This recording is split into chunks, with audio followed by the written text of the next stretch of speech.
So, good morning, good afternoon, good evening, good night, whenever you listen to this. This is Matthew Bailey alongside my critiquing partner in crime, Ricardo Medina. Hello, hello, hello. And this is another episode of Beers, Beats, and Bailey. And at the time of this recording, it's technically the day after the grand wedding of Mr. Prince Harry and Mrs. Meghan Markle. And in case you're wondering, no, we don't really care. Alright, so personally for me, this is just like a brief little thing about it, right? So I don't go crazy when it comes to royal weddings at all. I don't, right? It's a news report. I see it happened. Okay, whatever, right? Not familiar with Meghan Markle at all. I've never watched Suits before. Don't intend to anytime soon. But I was like, oh, okay, well, she's gonna marry this dude. Okay, that's awesome. Basically, the highlight is that there were a surprising, well, not a large amount, but just a reasonable amount of black people in the audience. Well, in that church where the St. George's Chapel, basically, where they got married yesterday. In particular, there was a preacher, actually, a pastor from Chicago. I forgot his name. His name escapes me at the moment. But I saw the speech that he did, and yes, it did go on for quite a long while. And you just kept talking about love and love and love and love and love and love is what's going to shape the world and impact the world. But it was a black pastor in a British church talking about love, dread, and it's kind of awesome when you think about it, right? The only thing I noticed about people references that Idris Elba was this and all these other Brit celebrities. So like, alright, cool. Yeah. My mother was following this for how much months now, whatever it is. So that's the reason I kind of know by periphery. Right. That's it. And then another thing I keep referencing is that Harry bad game was on point. That's about it. I think I noticed about this whole ordeal. I know what you think. Well, it's like this royal bullshit. Like, is Harry, and she kind of follow. The reason people care is because Diana dead 20 years now. So true. Yeah. They need a new royal something to talk about now. So like, well, they have a new Diana, and the last one I think is what's his name, the older son wife. Nobody care about she. So Pippa, she name or I forget which one. Whoever. I can't remember, but they try to make she a thing, but nobody care. Yeah. So apparently Markle is you had to spice it up a little bit and make a big deal out of it. So ever. Yeah, but you see, for me though, I just watch highlights of it.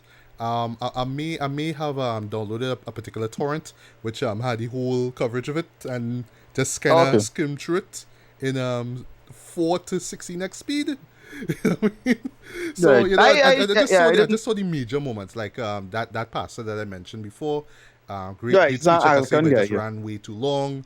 That cellist, that 19-year-old cellist, played for about 10 minutes. I just kind of skimmed through that. I mean, everything looked good, and the horse and carriage stuff through England. I mean, it was cool. No, but it's a long running cottage industry in Britain now. So you need a wedding, and people in a good royal wedding in a while, and they make it quote unquote controversial enough because she black and she American, and it's a whole deal. So ever. Yeah, I mean, for what? She half black, but she didn't look that black. I know, right? Yeah, she was a black pepper enough. Yeah, but I mean, it was what it was, but you can bet that they're going to be talking about this shit all week. If it's not the bride or the groom, they can talk about the guests. BBC, as I say, BBC have nothing. BBC have nothing to show or talk about, so it's like, well, they have a wedding. But as I say, they ain't had Diana in a while, so they had to get back some later. Right, but while all that was going on, I was doing two things. One, I recapped the first Deadpool movie. And then I went to see the second Deadpool movie, which is what we're going to be talking about in today's broadcast. Reason being is because, well, you have to ask that question. Is the sequel better than the original, Right. and we'll talk about that once we get to our review of that film. But yeah, I just saw the broadcast show. It was live actually, streaming live on YouTube. Shocking, I know. Right. And by the time I put on my laptop, that was around like 7:30 or thereabout. That's when the cellist was there playing. It's like, oh, okay, black cellist, whatever. And then I just pulled up Deadpool, started watching it, and the rest is history. Right. But moving along from that royal wedding shenanigans, right? So along with Deadpool 2, we are also gonna talk about season 2. Finally, I could get a chance to talk about it. Season 2 of Atlanta by ETL. Yeah. Yeah. Yeah. And also season 2 of the surprisingly decent series from Netflix, Dear White People. Yeah. Yeah, but you didn't get around to seeing that, so No. I will talk about that, right? Yeah. Yeah. Okay, so we'll start things off with Dear White People season 2, right? Now, I saw the first season, enjoyed it, not as much Yeah. as I wanted to, but that's just because I felt that the ending was a little too anticlimactic. It just, but then when I actually recap that first season, and it kind of made sense the Right. second time around. And this basically is like the strength of the show as well. It's basically these characters always wanting to do the right thing or assuming that they're doing the right thing, and the circumstances that basically shape them, even before they went into the university, is what kind of Right. leads them to do what they think is the right thing. But then something kind of happens, and then it does not work out the way how they expect it to. So it just kind of ends like that. And where season 1 ended was basically where they were having this protest. These rich businessmen wanted to merge a particular area of the house. Well, sorry, of the university, the Armstrong Parker house, basically. So Yeah. there was like this protest, and there was basically this discussion that was going on at one of the particular houses. So there were like 2 or 3 different protests going on outside, right? Just for different issues, right? The leader of one of the protests, this is Samantha White, who is played by Logan Browning. This was more Yeah. about usual stuff about race and whatnot, because in season 1 they kind of established that yes, she does speak out a lot about racial issues, not just affecting the university but also the United States as well. And just the mere fact that Right. she's biracial just makes things all the more ironic and interesting at the same time, right? But yeah, exactly. That's from the movie, Yeah. and with season 1. That's the real reference point. Like the racial, social, political stuff was just the pull, Yeah. and then the character driven stuff later on, especially with her and her dad, the white Yes. father, actually Yeah. drove that movie quite well. Played brilliantly in my opinion by Tessa Thompson. Yes, and I'll talk Mhm. about Tessa Thompson in a bit. Don't worry, we'll talk about her. Right. Right. So the girl that got to replace her in the acting role, I thought was solid. yeah, she solid. I mean, she looks great for one thing. Right. I can't even Yeah. lie. She looks great, but she could also act her ass off. I would not lie. She can Right. act. And She's yeah, good more than call a for pretty her. face, though. Yeah. Right. Also, we have she has a white boyfriend, Gabe Mitchell, who's played by Right. John Patrick Amadori. I think that's how you pronounce his surname. Right. He was the same guy in the movie. I once Can't remember. No, he was not. He was not. Okay. Right. See. And what I liked about him is that he was, because he has to deal with the fact that 1, he has a black girlfriend, and 2, people kind of look down at him because he's black. Sorry, he's white. Sorry, but he does show interest in what Samantha and her friends are fighting for, basically, which is racial equality, right? And her friends in Right. particular are Troy Fairbanks. That was her ex-boyfriend. He's played by Brandon P. Bell. He is the son of the dean, Fairbanks, who is played by Oba Babatunde. Right. We have Lionel Higgins, who's played by Deron Horton. We have one of my favorite characters, Colandria Connors, or Coco Connors, who's played by Antoinette Robertson. Yeah, so he is interested in the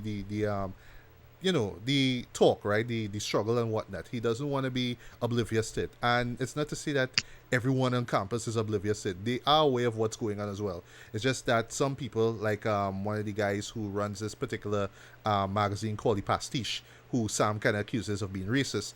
He's like, well, Yeah. you just reason, you just want to cause chaos. You just making trouble for us. You know what I mean? It's like, oh, it's just anti-white kind of stuff. But it's not really like that. Even though because of her passion and because the way how she comes off, it may come off as like this anti-white kind of thing.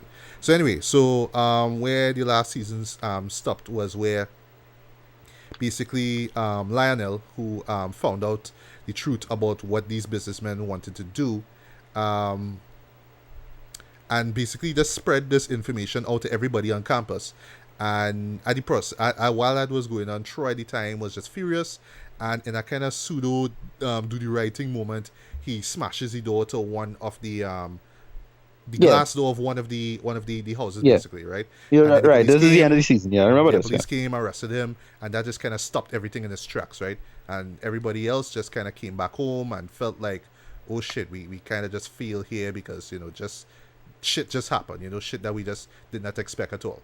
So cut now to season 2 now, and basically we just seen the aftermath of what happened here. So Troy was released by the police. His dad is more or less kind of reminding him that yes, it's gonna be hard for us because we're black and whatnot. And right now Troy is just kind of in his own world right now. He doesn't really know what to do. He doesn't know where to go. He doesn't have a direction. He doesn't have a path anymore. He just kind of hangs out with white kids and takes drugs and whatnot. So he brain's just fucked right now, right? While at the same time, because of what happened at that particular house that got smashed in thanks to Troy, there was a fire actually. Well, so that house got burned down, which is funny because they didn't really show that happening basically. But it does remind me of Do the Right Thing basically with that pizzeria and what happened there because of the race riot, right? So because of that, and that house was predominantly white, now the white students have to come to Armstrong Parker, which was predominantly black. So yes, now we have some interracial stuff going on. And because Troy just doesn't really know what to do, he just like, what, fuck it, I just gonna have sex with white chicks because I could, because I'm handsome and whatever.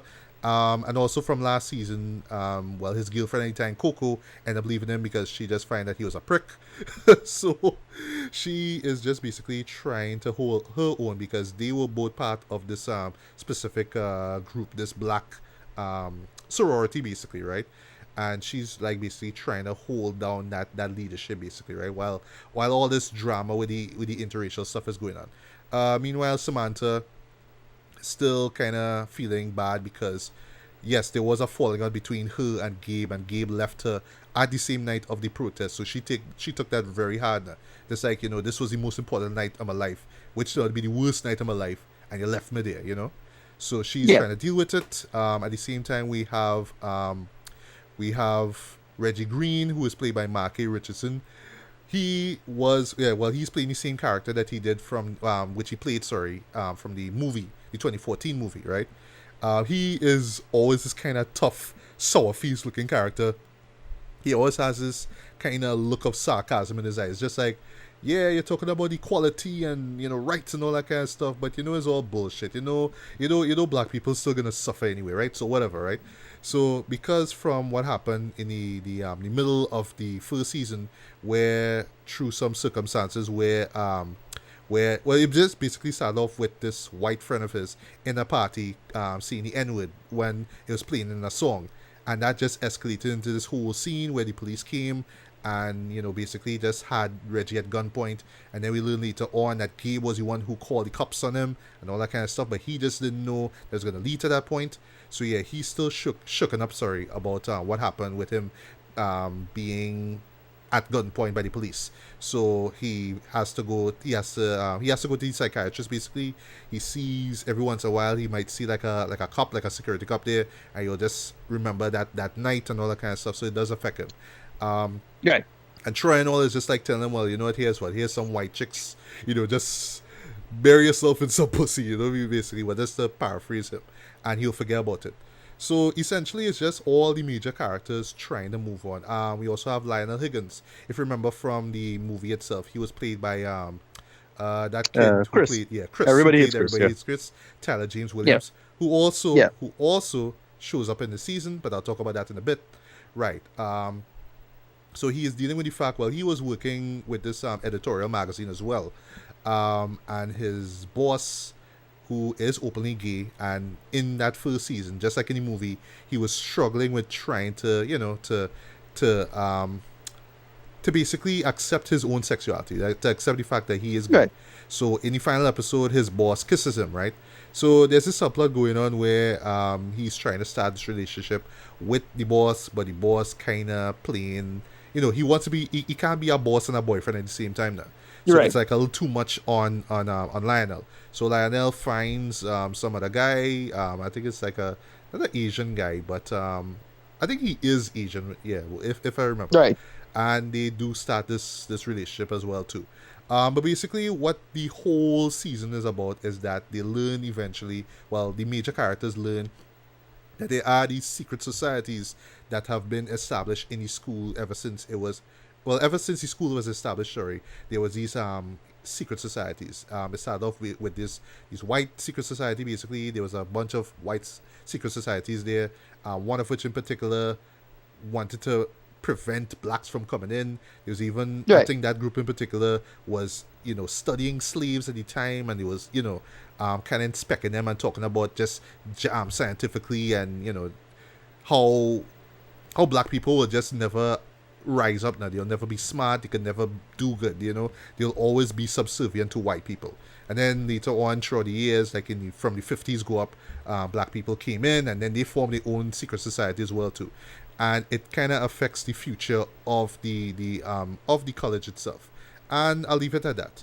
So strengths, just like with the first season, this series is beautifully shot. I love the cinematography in this. If there's one thing that I love, was something that kind of stood out to me from since the first season, but I see it more here, is the idea of what's in the background. There's always something going on, Right. whether it's the aesthetic, or like what is the aesthetic of the room itself, or like what the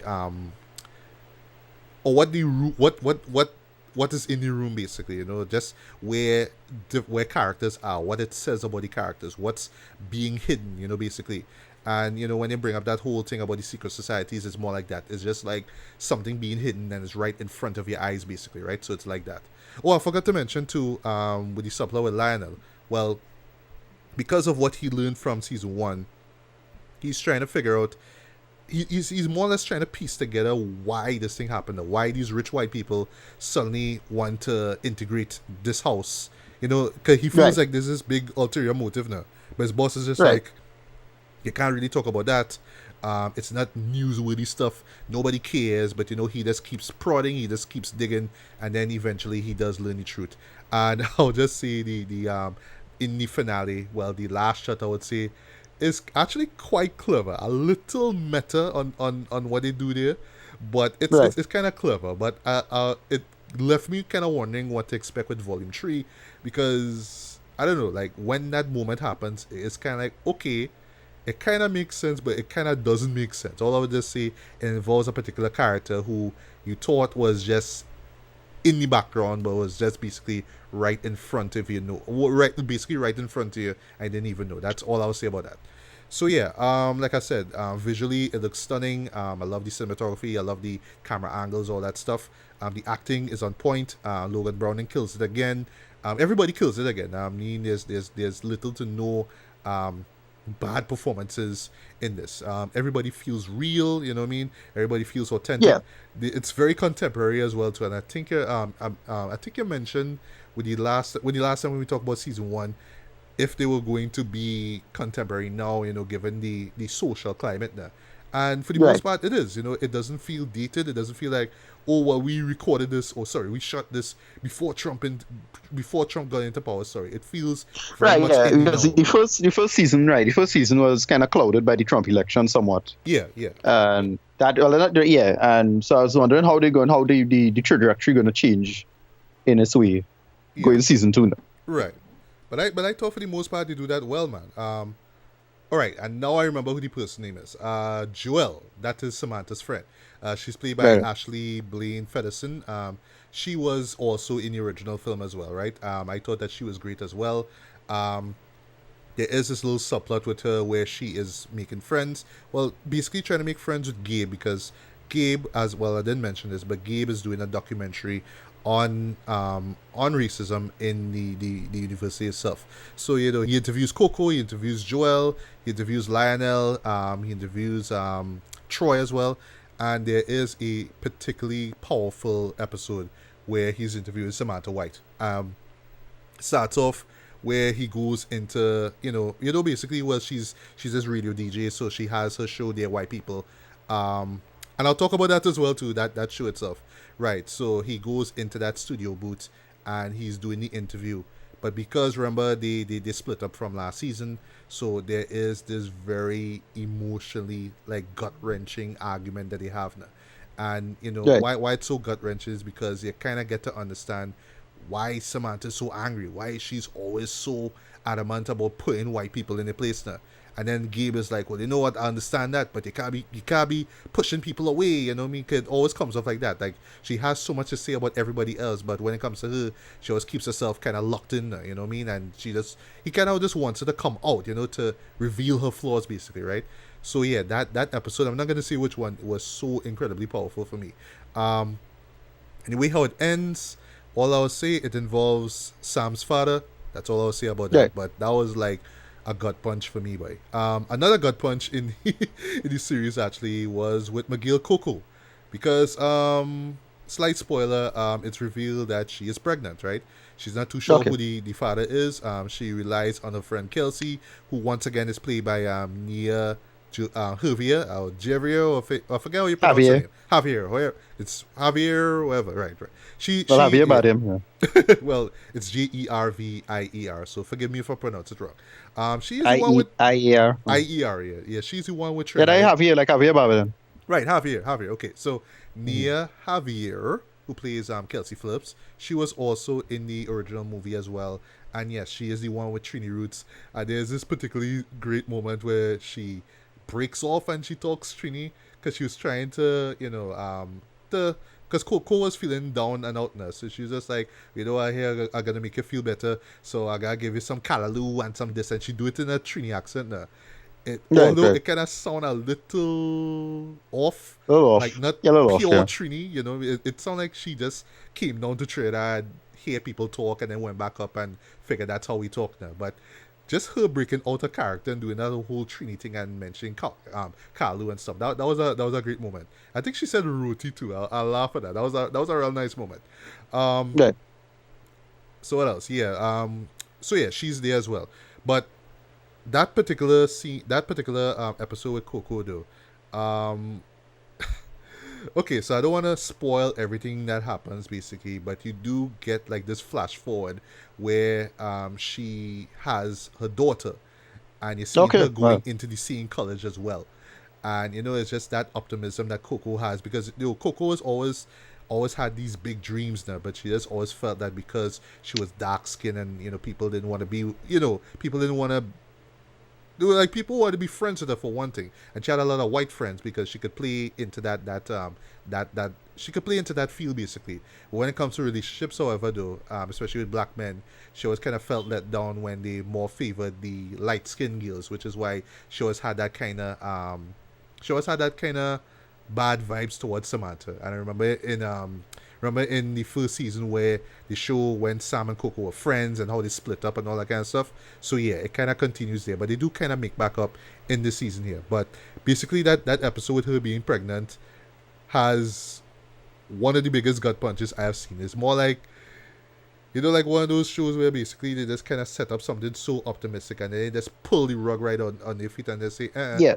that's not gonna happen. That's not what happened. So basically, they do that on you. And it's just like, God damn, wow, that hurts, right? So yeah, so with the characters, though, I love how the major players, Troy, Lionel, Calandriel, Reggie, Gabe, they are fleshed out as well too. And what I love about these characters, for better or for worse, is how imperfect they are. They are flawed. You know what I mean? They all make bad decisions, right? But it's not like terrible, terrible decisions. Like for example, a character who might talk about, yes, I'm all pro black, might go and sleep with a white person just like that. And Right, the right. reasons might be real shallow, but at the same time, it's just like, well, I kind of get, you know what I mean? Why judge your whole, sexuality and who you sleep with or whatever it is just because of skin color, you know? So you could go into all that detail, but still, I know some people might look at it and be like, well, you're just kind of contradicting yourself. But to me, that's kind of like the beauty of the show, now. That's how imperfect and how kind of slightly contradictory those characters are, you know what I mean? Um, what else? Music. I thought the music was great as well too. I heard my boy Tyler the Creator. I heard a song from him from his album Right. from last year. I heard a song from Brockhampton, who I mentioned as well in my best of list from last year. Yeah, I heard a couple. Well, sorry, a track from that group. A couple other musical choices as well. Some nice little jazzy moments here or there. Kind of reminded me of like say a Terrence Blanchard stuff that you would hear from a Spike Lee movie as well. And yes, there is that Spike Lee influence. It was there in the first one. There is that Stanley Kubrick influence. It was there as well, especially with the use of classical music. It continues here. Um, Also, just speaking of Spike Lee, it does have that same kind of school days kind of vibe, just these black students, just students in general trying to get by, trying to get along and all that kind of stuff. And it's kind of funny that that Samantha, or at least Logan Browning, does have a kind of Tisha Campbell look to her. Like she looks like a very Yeah, young yeah. Tisha Campbell. She's like, ha, A little kind of bit, yeah. funny, yeah. Um, the narratives though I thought for the worst sorry for the most part were fleshed out very well, just like in the last season. Oh yes, I forgot to mention too, there is a subplot involving Samantha White as well. There is a troll, an internet troll, who kind of bashes her Dear White People radio show. um Right. so that troll has a show of his own, or her own, sorry, called Dear Right People. It's basically like this website, basically like this yeah, like a website basically, right? So in the subplot itself, that person is just throwing a whole bunch of racial slurs at Samna, calling her like a racist nigger and all that kind of stuff, and just Right. things to just bring her down, because they know how influential she is. And it does lead to that moment where she breaks down in front of Gabe and they have that argument, So it's more or less fueled by this troll. And even Lionel is trying to figure out who the troll is. Now, I'm not going to say who the troll is, but it's kind of shocking. What I wish, however, though, is that we could have gotten a more solid conclusion. It just like in the last season, it just kind of stops. Like there's this event that takes place, and it's with a talk show host. Well, actually, it was two talk show hosts that was supposed to come through. One of which was played by Tyler James Williams himself. Seeing him Okay. with a mustache was kind of funny. So he has this talk show, and he had this interviewee who was Tessa Thompson of all people, right? Okay. She plays the character of Ricky Carter, right? And she essentially is like Sam in a way. And there's this great, great, great moment in the season finale where both of them kind of confront each other. So Sam has this kind of agenda to bring her down because of something that she said basically about the university, about black people, and all that kind of stuff. And just their Right. confrontation together was on point now because they kind of play it off like Ricky knows Sam now, because Ricky was Right. Sam at that point in time. She did Right. speak Right. out Right. about her mind and all that kind of stuff now. So she kind of playing herself to be a bigger and better version of Sam. Like you can't do anything because Yeah. eventually Uh, you're gonna be like me. I'm you. Yeah, I'm you from the future. exactly. It's like that. It's like Yeah, I'm I'm you you, for the but from the future. You future. can't do anything to Yeah. me. And that was a Yeah. great, great, great moment. I was like, holy shit, Tessa in this show. Right. Wait, Okay. what? Yeah. Right. I'll give it a right. Okay. That sounds cool. Yeah, but once again, and this is just a flaw, but not a major flaw. Once again, I just felt that they could have had a more concrete solution. It's just like something happens and it doesn't turn out the way they do, and it just kind of stops at a particular moment. Well, in this case, it's more of a cliffhanger. So you're kind of hoping that things will happen. You're hoping that the troll will eventually be revealed and get this comeuppance. You're thinking that the whole secret societies will all add up to something, or at least the search to figure out what it is, but it just kind of stops at this particular moment when that one character, like I say, who was just in the background all this time, shows up and you're like, oh, okay. But this kind of stops, Yeah. right? So Okay. it does leave me waiting to see what happens in volume 3, but once again I just wish that it could have had a more solid conclusion. But for what it's worth, yes, this was a considerable improvement over the first season. I wouldn't say it's better or the best thing, like the more superior season. I think both seasons are great. It's just this one kind of stepped things up just a little bit. I love the characterization. I love the fact that we got to see all these characters grow and develop. They're still flawed, so you kind of like them or you kind of hate them for better or for worse, But that's who these characters are. But, the funny thing is that even though they may say things out of context or they might do bad things, you don't particularly hate them, and that's just because of the performances. You do love these characters, you do love Samantha White even though she goes through her issues. You do like Troy Fairbanks even though he's a dick. You like Lionel Higgins even though he does come off as this kind of insecure nerd who just kind of wants to accept the fact that he's gay, but it's just like, well, I don't know, but it's just like, come on, dude, just accept it now. You like Coco Connors even though she may come off a little, like a hope display, but she does come off a little promiscuous at times. Gabe Mitchell, you like him as well too, even though he may come off a little naive. You like Reggie Green, even though he may come off a little too angry. You know what I mean? So it's like that, It's a little more sexually explicit than the last season, though, I would say. So I don't know. Once again, parents might watch this show and be like, wow, so this is what my kid's doing. This is what my rich, privileged kids are doing in college. Wow, they're having sex and all that kind of stuff. So, but it doesn't take away from the story. It's just moments here. And last but not least, I forgot to mention, they make a couple of shots at particular black programming as well. For one thing, they have this great parody of Empire, which had me laughing as well too. So that was in season 1, right? Henson. No, they didn't. They didn't have it in season 1. They were making fun of Scandal in season 1. Scandal, right? Thank you. I think they call it defamation. I think they call it defamation. And finally, I forgot to mention too. Speaking of Netflix shows, they even name check your boy Jed, Kevin Spacey Jed. Okay, wow. Yeah, well, they kind of within the context of what he did last year, they kind of say we hope we don't something like Kevin Spacey. I was like, oh shit, they did that. That's a kind of Netflix call too. That was Netflix saying literally fuck you, Jed, to Kevin Spacey. I was like, god damn. All right. Yeah. All right. Season 6 is still coming out of House of Cards, by the way. Right, just Kevin Spacey is no part of it. And I kind of don't care for the series again because of what happened. So even if it's the last season, I really don't need to see it. But whatever. But yeah, overall for me, this gets a strong 3.5 out of 5 stars. It is worth checking out. Okay. I do strongly recommend that you check out the first season first because the second one, while it does take time to stop to remind you of what happened in season 1, it's not going to hold your hand and tell you everything that's going to happen. You have to see what happened before. You have to see how these characters grow. And like I said before, I like the progression of these characters here in season 2. They're still doing dumb shit. Even the ones that you're rooting for and you're like, they still do dumb shit every once in a while, but they are real people, and that's what I love about the show. The storytelling is decent as well too. It is strong, I should say, but I just wish, like I said, that we could have had a stronger conclusion. It just kind of reminded me of the last season where it just kind of stops and it doesn't really come to a real conclusion. But the way how they stopped the season, Jared, I was like, okay, I'm kind of curious to see what they do here in season 3. Especially with that meta joke that they threw out there. But that's all I'll say. So yeah, 3.5 out of 5 seems fair for season 2 of Dear White People. And yeah, if you really enjoyed the first one, and of course if you enjoyed the movie, yeah, I strongly recommend that you check out this season 2. You'll enjoy it. Yeah, nice.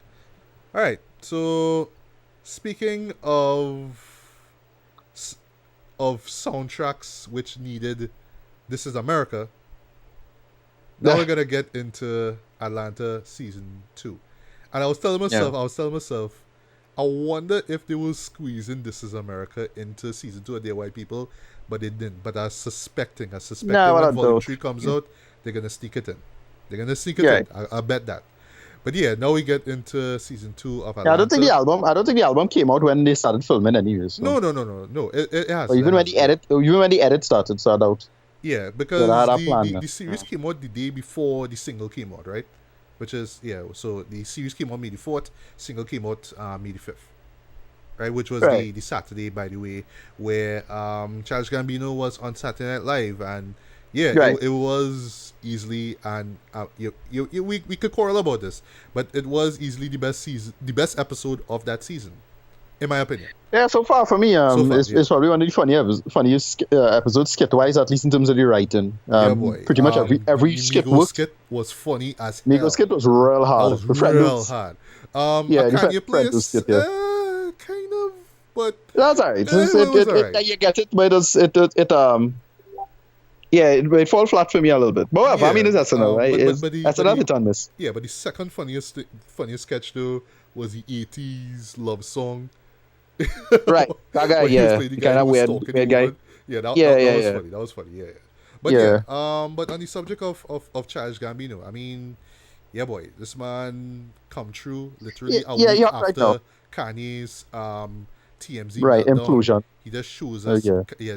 Donald Glover shows us exactly how to do art in with modern hip hop, with that modern music, right? Well, let's think it was perfect timing to us. Like, Akane come in and he just fill that vacuum almost immediately. Yeah. And that's the thing with Kanye, and like people just was kind of pissed off. Everybody's making the old joke. It had this great joke with this they Photoshop.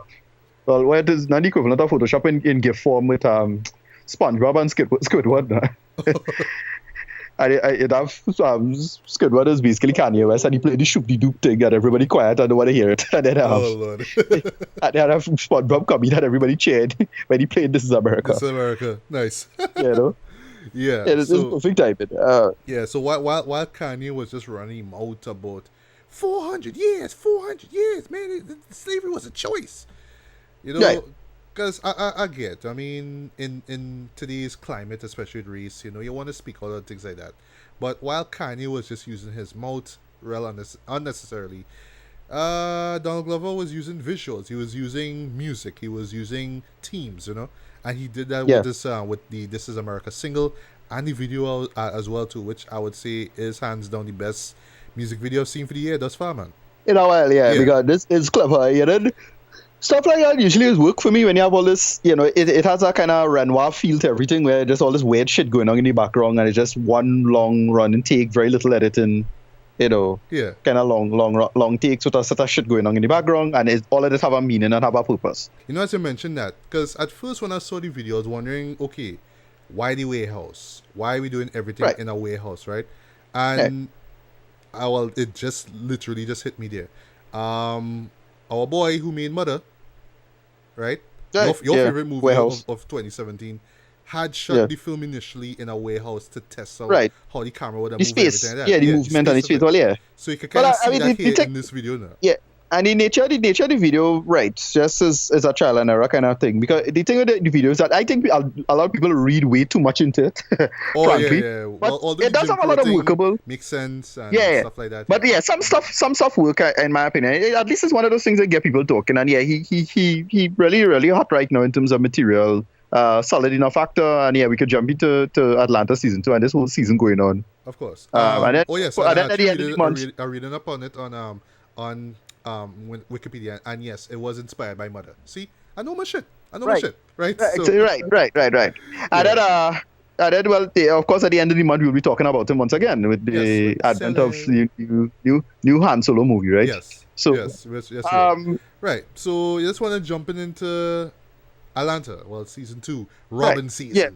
Yeah, Robin season, right? So basically, this season, they basically follow up from the events of it. Kind of more or less follows up almost identical, well, exactly, or sometime slightly later from the events, the end of season 1, where you find out where Earn has been staying this entire time, which is in a goddamn storage facility there. Yeah. I assume it's like a couple of weeks after. Right, yeah, so he's stuff, right, but I could be wrong. Yeah, so he's been essentially. Well, they found out they found out he was there. I mean, it's really easy to tell if somebody's sleeping in a storage facility. It's not hard to find out. Right. The idea that you could hide out in it for too long is kind of BS. Anyway, he gets in. He gets made out, and they effectively, for lack of a better term, evict him, even though it don't really count. Yeah. So the first episode starts off with him going by his uncle to sort some matters out involving where you're gonna stay and who you're gonna talk to, and they start with that whole thing. And the first episode is really funny in my opinion. Oh yes, it is. It starts off pretty dark though, but the end pretty hilarious. Yeah. You're right. And so the whole season is called Robin season for a good reason, because everything is involving some type of crime or something involving somebody being stolen from, somebody stealing something something along those lines. But it's not. And it's not done in an obvious, straightforward, literal way. It's done in a workable, sometimes metaphorical, sometimes subtextual. But it's there, and you could find it if you look for it. Yeah, I was going to say Darius Epps, who's played once again quite brilliantly by Lakeith Stanfield, had said in the first episode of this new season that because Christmas is coming up, people want that money, Dread. You know, if they have no way to earn it, they're gonna steal from you. You know, enough said. Yeah. But continue. Right, so the season works, and basically the purpose of the season also is to get into the working psychology of Earn. From what a successful, somebody who has, as a black man, when you have potential to be successful, but you're failing. And you're failing in a really interesting way. And there's a kind of working, theme of self-destruction going through the season, especially with Earn's character. And you see that build up. And it comes to a really great culmination at the end, where Earn had to make a decision. Yes. And I thought was really, really well done. The season it's some dark episodes. They make some good. It has some funny shit. Episode 1 is with the uncle, which is Crocodile Man, and that's really well done. Cat Williams did not expect to see Williams, him. Right, that catch me. That's cracking me up. When he show up, I was like, oh, he's the uncle. Okay. I'm going to use mention in season 1 where you didn't see him, but you say, okay, I'm finding me the uncle. You think it's some other normal actor and realize, damn, Cat Williams. But his character works in the context of a potential of what to avoid now. Yeah. That's the trap for don't become like me kind of thing then. Yes. And then I forget the actual run of the episodes. Sorry, as you see that though, the song that they play, Dread, when we do see the alligator, that was just brilliant. That was just a stroke of genius, Dread. I love that. Right. Yeah. Then the episode moves on where they got into so episode 2 now is Sport and Waves. That is where you meet this fellow for the first time. Ting friend. Earn's friend. I forgot his name. Not Earn's friend. Ting's what do I call him? Paperboy's friend. Yeah. Right. Paperboy's friend. Yes. Sorry about that. Yeah. Tracy. Yeah, I just steal shit. Like what? Right, yeah. Tracy's just one sociopath. But you will learn something. You learn something unfortunate about Tracy, going forward. And it's something I didn't think the show really addressed particularly, but I thought it was going to get into that. But they kind of hint upon it. Then the third episode is Moneybag Shorty. This was with Earn happened to go on a date with Van, I think, if I remember correctly. Yeah, it was when they actually just decided to go out, and it was just Earn just doing a bunch of dumb shit and this. Right. So Earn got a lot of money. He had to go and spend this money, and he decided to carry on a date, spend his money. He made the mistake of you're learning. This is something that you're not showing this make a lot of black people paranoid, which is the whole your money no good here kind of thing now. Yeah, so you see that at the theater. Where she played he pay 100. She says she don't accept some that high, and you see this white guy come after.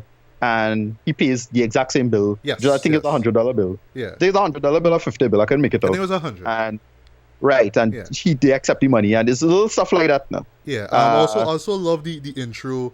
There was poking fun at that white mother who was singing the lyrics to Vince Staples' North. Right. Those lyrics playing radio, my daughter. The parody of the parody of Paperboy. That was good. This new song that Paperboy put out basically. Right. Yeah. Yeah. Then they struck to one of my favorite episodes of the season. This is episode 4, Helen. Okay. This is where you enjoy that one, all right.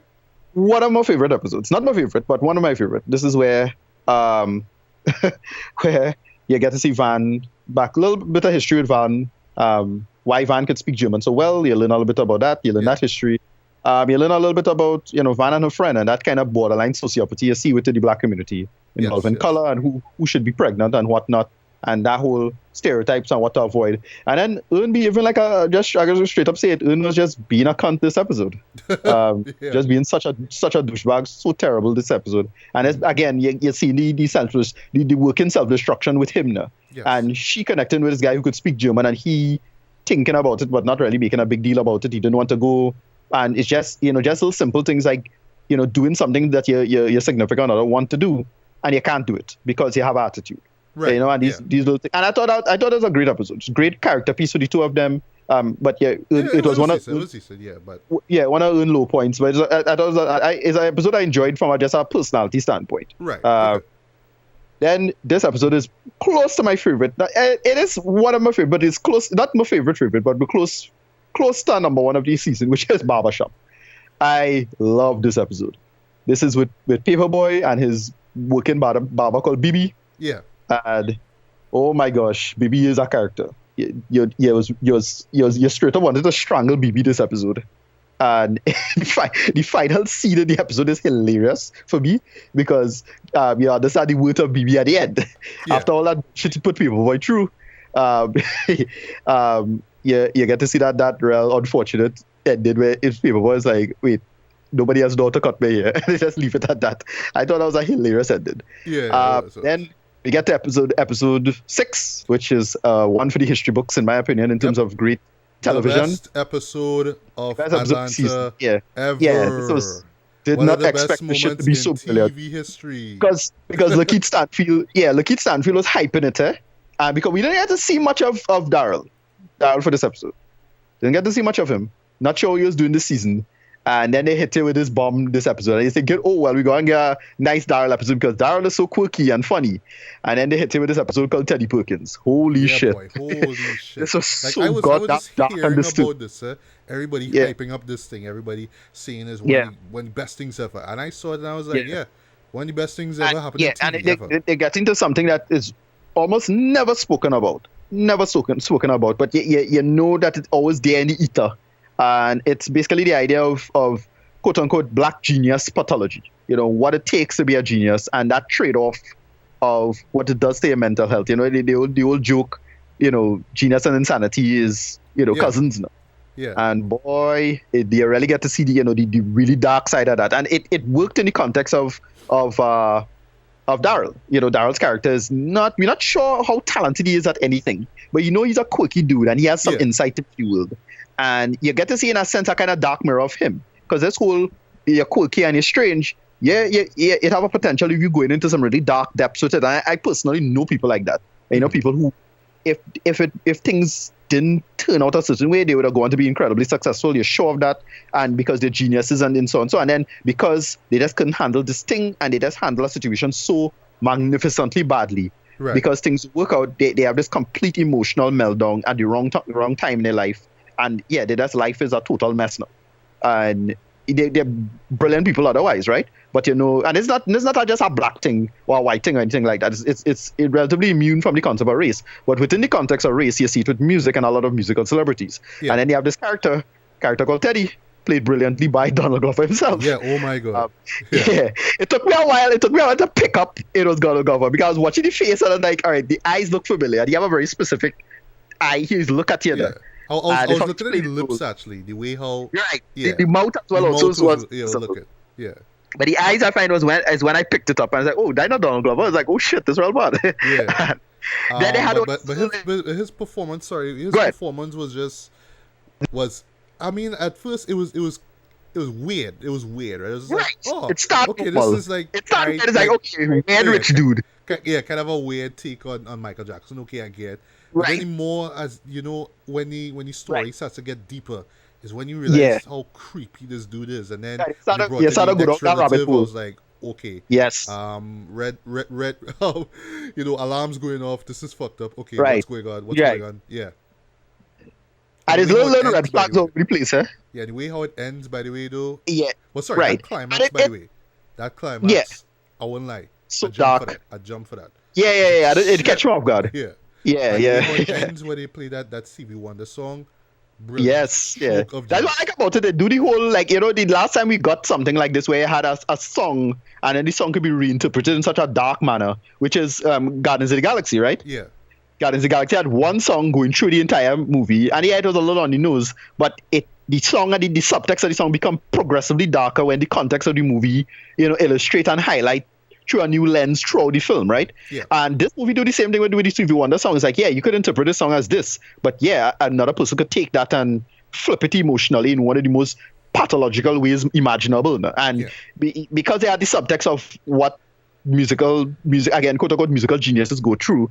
And I will talk about this when we talked about it last time. The idea of utilitarianism in creativity now. Yeah. Is it necessary to be a suffering agent and be creative? Is it necessary to be a musical genius and have a relatively normal or well balanced childhood? Right. And you're wondering, you're not sure, right? Yeah, it's unclear. Because there's that one scene, sorry, where you that home video where you seen his dad, basically not torturing, but more or less pushing his son to play that piano. Though that was like a very powerful. And you can find, I mean, well, the most obvious person was Michael Jackson, right? Obvious person was Michael Jackson. That was like the most on the face person. But yeah, it had many other musical people, geniuses, who, or just, I wouldn't go as far as genius, just people who we consider very, very talented, but such troubled lives now, themselves. I mean, by Trouble Man himself, right? Gosh, it's up in my mind right now. Marvin Gaye.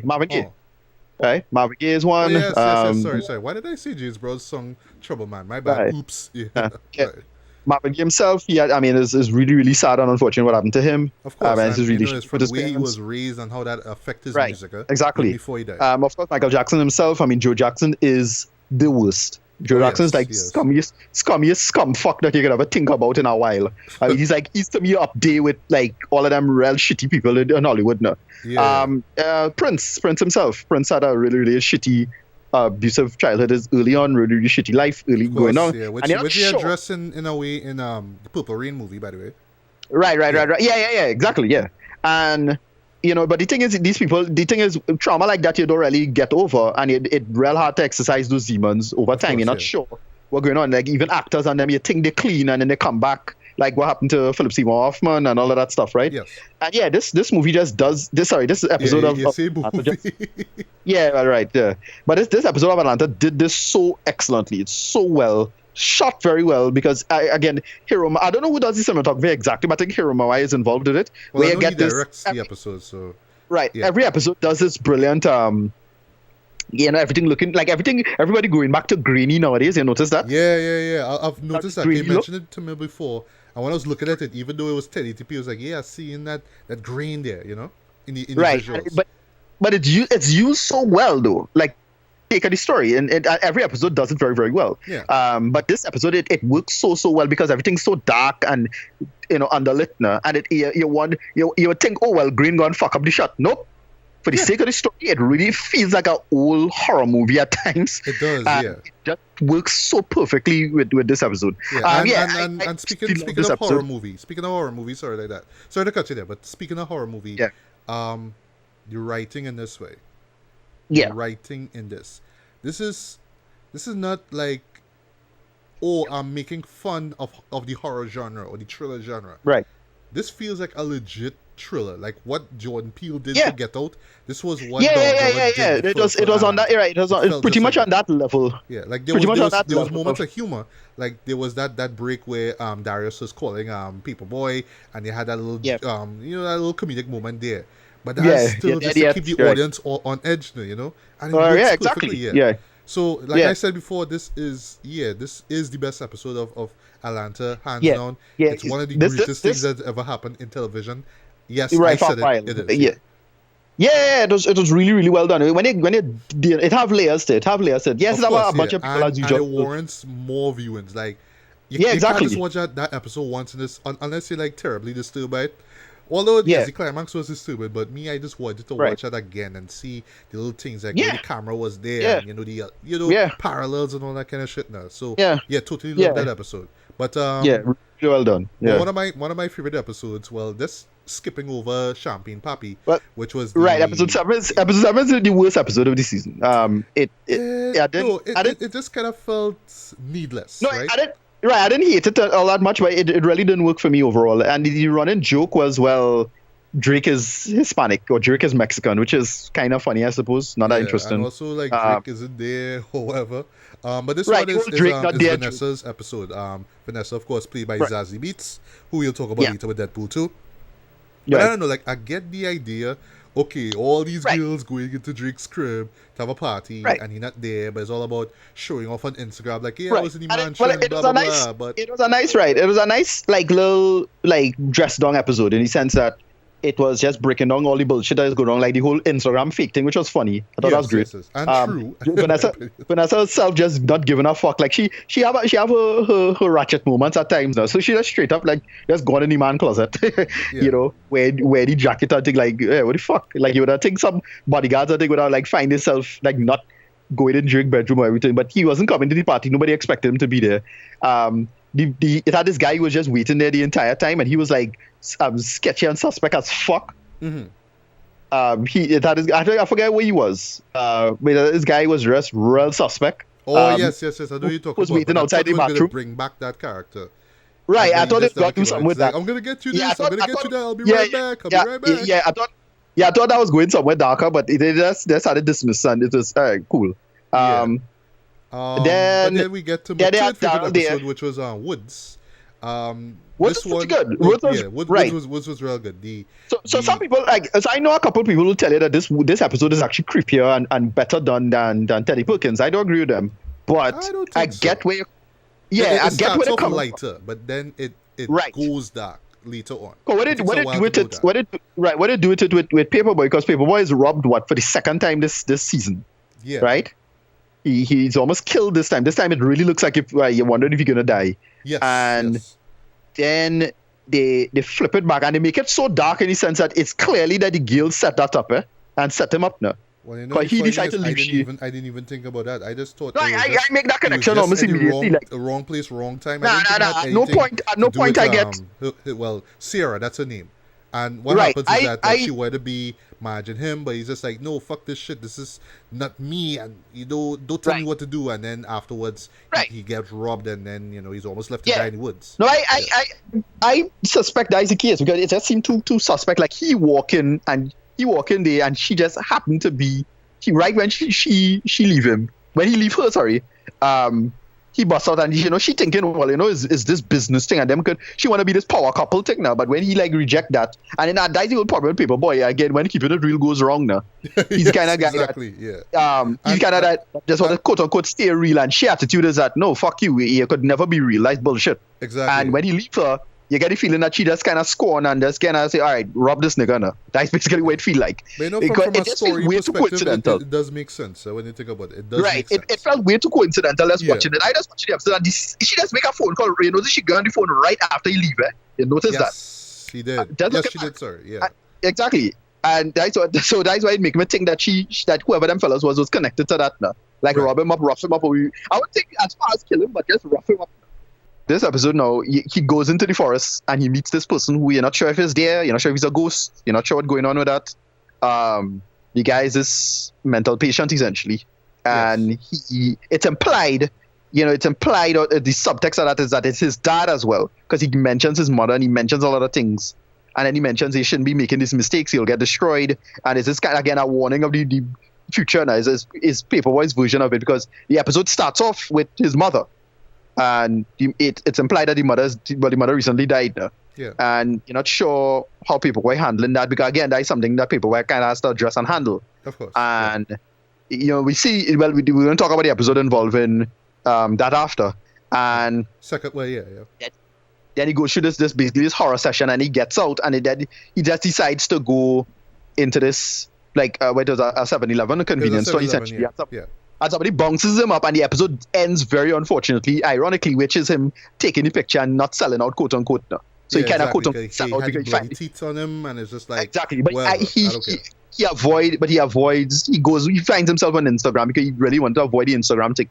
Yeah. It just comes back unfortunately full circle again. This Paperboy kind of taking an L again when keeping it real goes wrong. Yes, exactly. And that's the whole episode. And I thought it was a solid episode on its own. I don't think it's as good as the Teddy Perkins episode. Oh, no, definitely that. Still, it's a really strong episode that really tired thinking about what's going on in Paperboy psychologically. Yeah. So my second favorite episode just turned out to be North to the Border, which is episode 9. Yes. I love the setup of it, which is like, Ewan, Darius, Tracy, Alfred, and it's just like, hey, we going into this college, we're going to perform. Right. We hook it up with this girl, but the girl kind of like real on Paperboy. It's like, what the fuck, you're real creepy and shit. And then it's just like one one shenanigan after the next shit. Right. One Okay. shot that I loved Yes. though was when I think is Tracy Dread. When this is Yeah. when the girl was cussing out Paperboy, right? And the fellas wanted to beat them up. I see Right. Tracy just come from the right. Plow! Nowhere. Yeah. One Yeah. punch down. Okay. Laugh so my this, ass off this for what that. we're gonna talk about. This is gonna talk about the Earn's arc and the self-destruction part, right? Yes. Here's yes. where the difference between Earn, right? So here's the problem with Earn, right? And again, I know a lot of people like this, and I myself kind of go through situations like this where you're smart, you're a smart guy, right? But you're black, and people you have to kind of prove yourself, right? Yeah. But the problem is that your intelligence, or most of your intelligence, is leveraged off of a world that you're not living in. So imagine if you're accustomed to the amenities of the world, but you're living in the wilderness. It's kind of like that with some smart black people, especially black men, where they'll put themselves in a space where they can fix a situation only because what you take for granted, being in a quote-unquote white world, it's kind of a vague, kind of broad statement, but what you're accustomed to doesn't work out the same way, and getting people to work for you or help you out in that way. And that's Earn's problem. Right. So when Earn make a decision, he has to put so much mental weight on his shoulders because people fucking around. Yeah. And then he himself will slip up and make mistakes. And when he make mistakes, is make for bigger problems by far than when them make mistakes. It's kind of like a second order mistake now. And the analogy I was like using is kind of think of a situation of white collar crime versus blue collar crime. Blue collar crime is bad and it's an issue, but it doesn't break society. But when white collar crime happen, we don't intuitively get angry at it at face value. But white collar crime is by far more destructive to society in a grander sense, in the longer run, right? Right. That's how that's the analogy, and that's what Earn is. And if you compare Earn to Tracy, that's what's happening. Tracy is the blue collar motherfucker. He's the kind of the guy who he steals the shoes, but stealing shoes don't matter in the grand scheme because shoes, right? Yeah, right. But when Earn make the mistake now, he make a mistake by doing this thing, putting people in a situation, not planning for the hotel, thinking that he being clever, and then when things go wrong, it go catastrophically wrong. And now he had a meltdown in the worst way, and he hit the low point for his character. And I love this episode. Like, it felt real, but I feel real sorry for the man. I feel real. Yeah, exactly. But and the thing is, what I like about the episode 2 is that Paperboy immediately picks up on this, right? Paperboy understand the problem. Like, look, Tracy is a shitty person, but somebody in Paperboy's position would obviously prefer Tracy over Earn by far. When you think about it, Tracy's preferable to Earn. Yes, Tracy's an idiot, but when Tracy do shit, it don't crash the same way now. Right, is the stopwatch problem. One little thing going in your gears in your plan, and your plan fall apart immediately. Exactly. Right?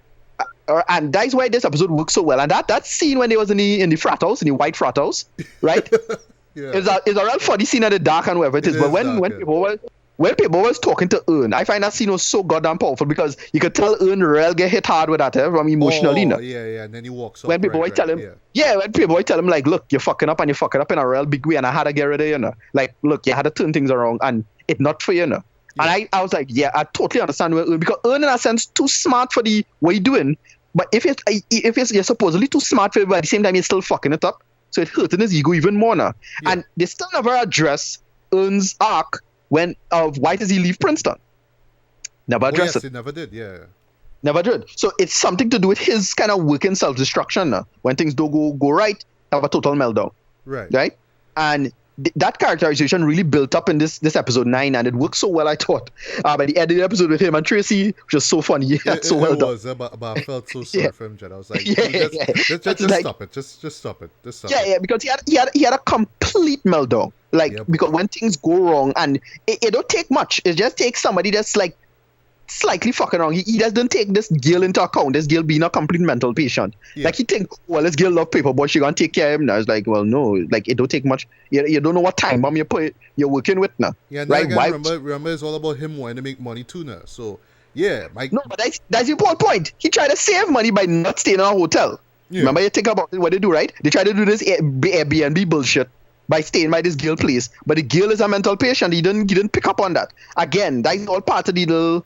You're not sure now. You're betting. You're making bets that nobody else could take into account and address. And then when it fails, is failed so much worse than Tracy stealing some shoes or Tracy having like his own kind of meltdown by just punching the guy. But Tracy was doing his job at the end of the day.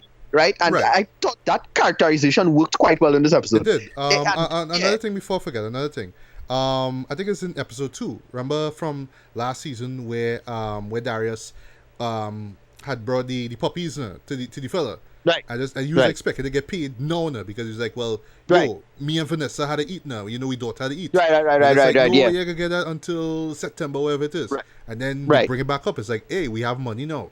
So I think with Earn himself, he does come off impatient. It's always about get money now, get this now, but he doesn't really think things through properly. Exactly, but he think that's the problem because he is this, he's the smartest guy in the room, but you're not smart. I have a whole joke about it. You're the smartest guy in the room, but you're not smarter than the room itself. You ever hear that statement? Okay, I'm not familiar with that, but that's a great statement, by the way. That's basically what it is. You have people like that. They're smart, but they think they can just do shit on their own, and then not realizing that the whole group of people that you're dealing with have a whole system that works better than you individually with your intelligence. Yeah. Right? Yeah. And you have to take that into account when you're coming into a group and understand that it's teamwork and team building. And that's basically Earn just failing at that right through. Yeah. Whole season failing. Season 1. Failing at that. Fail when it comes to signing a deal. They had a great one with the lawyer, which I like. That coming in episode, the last episode, I think.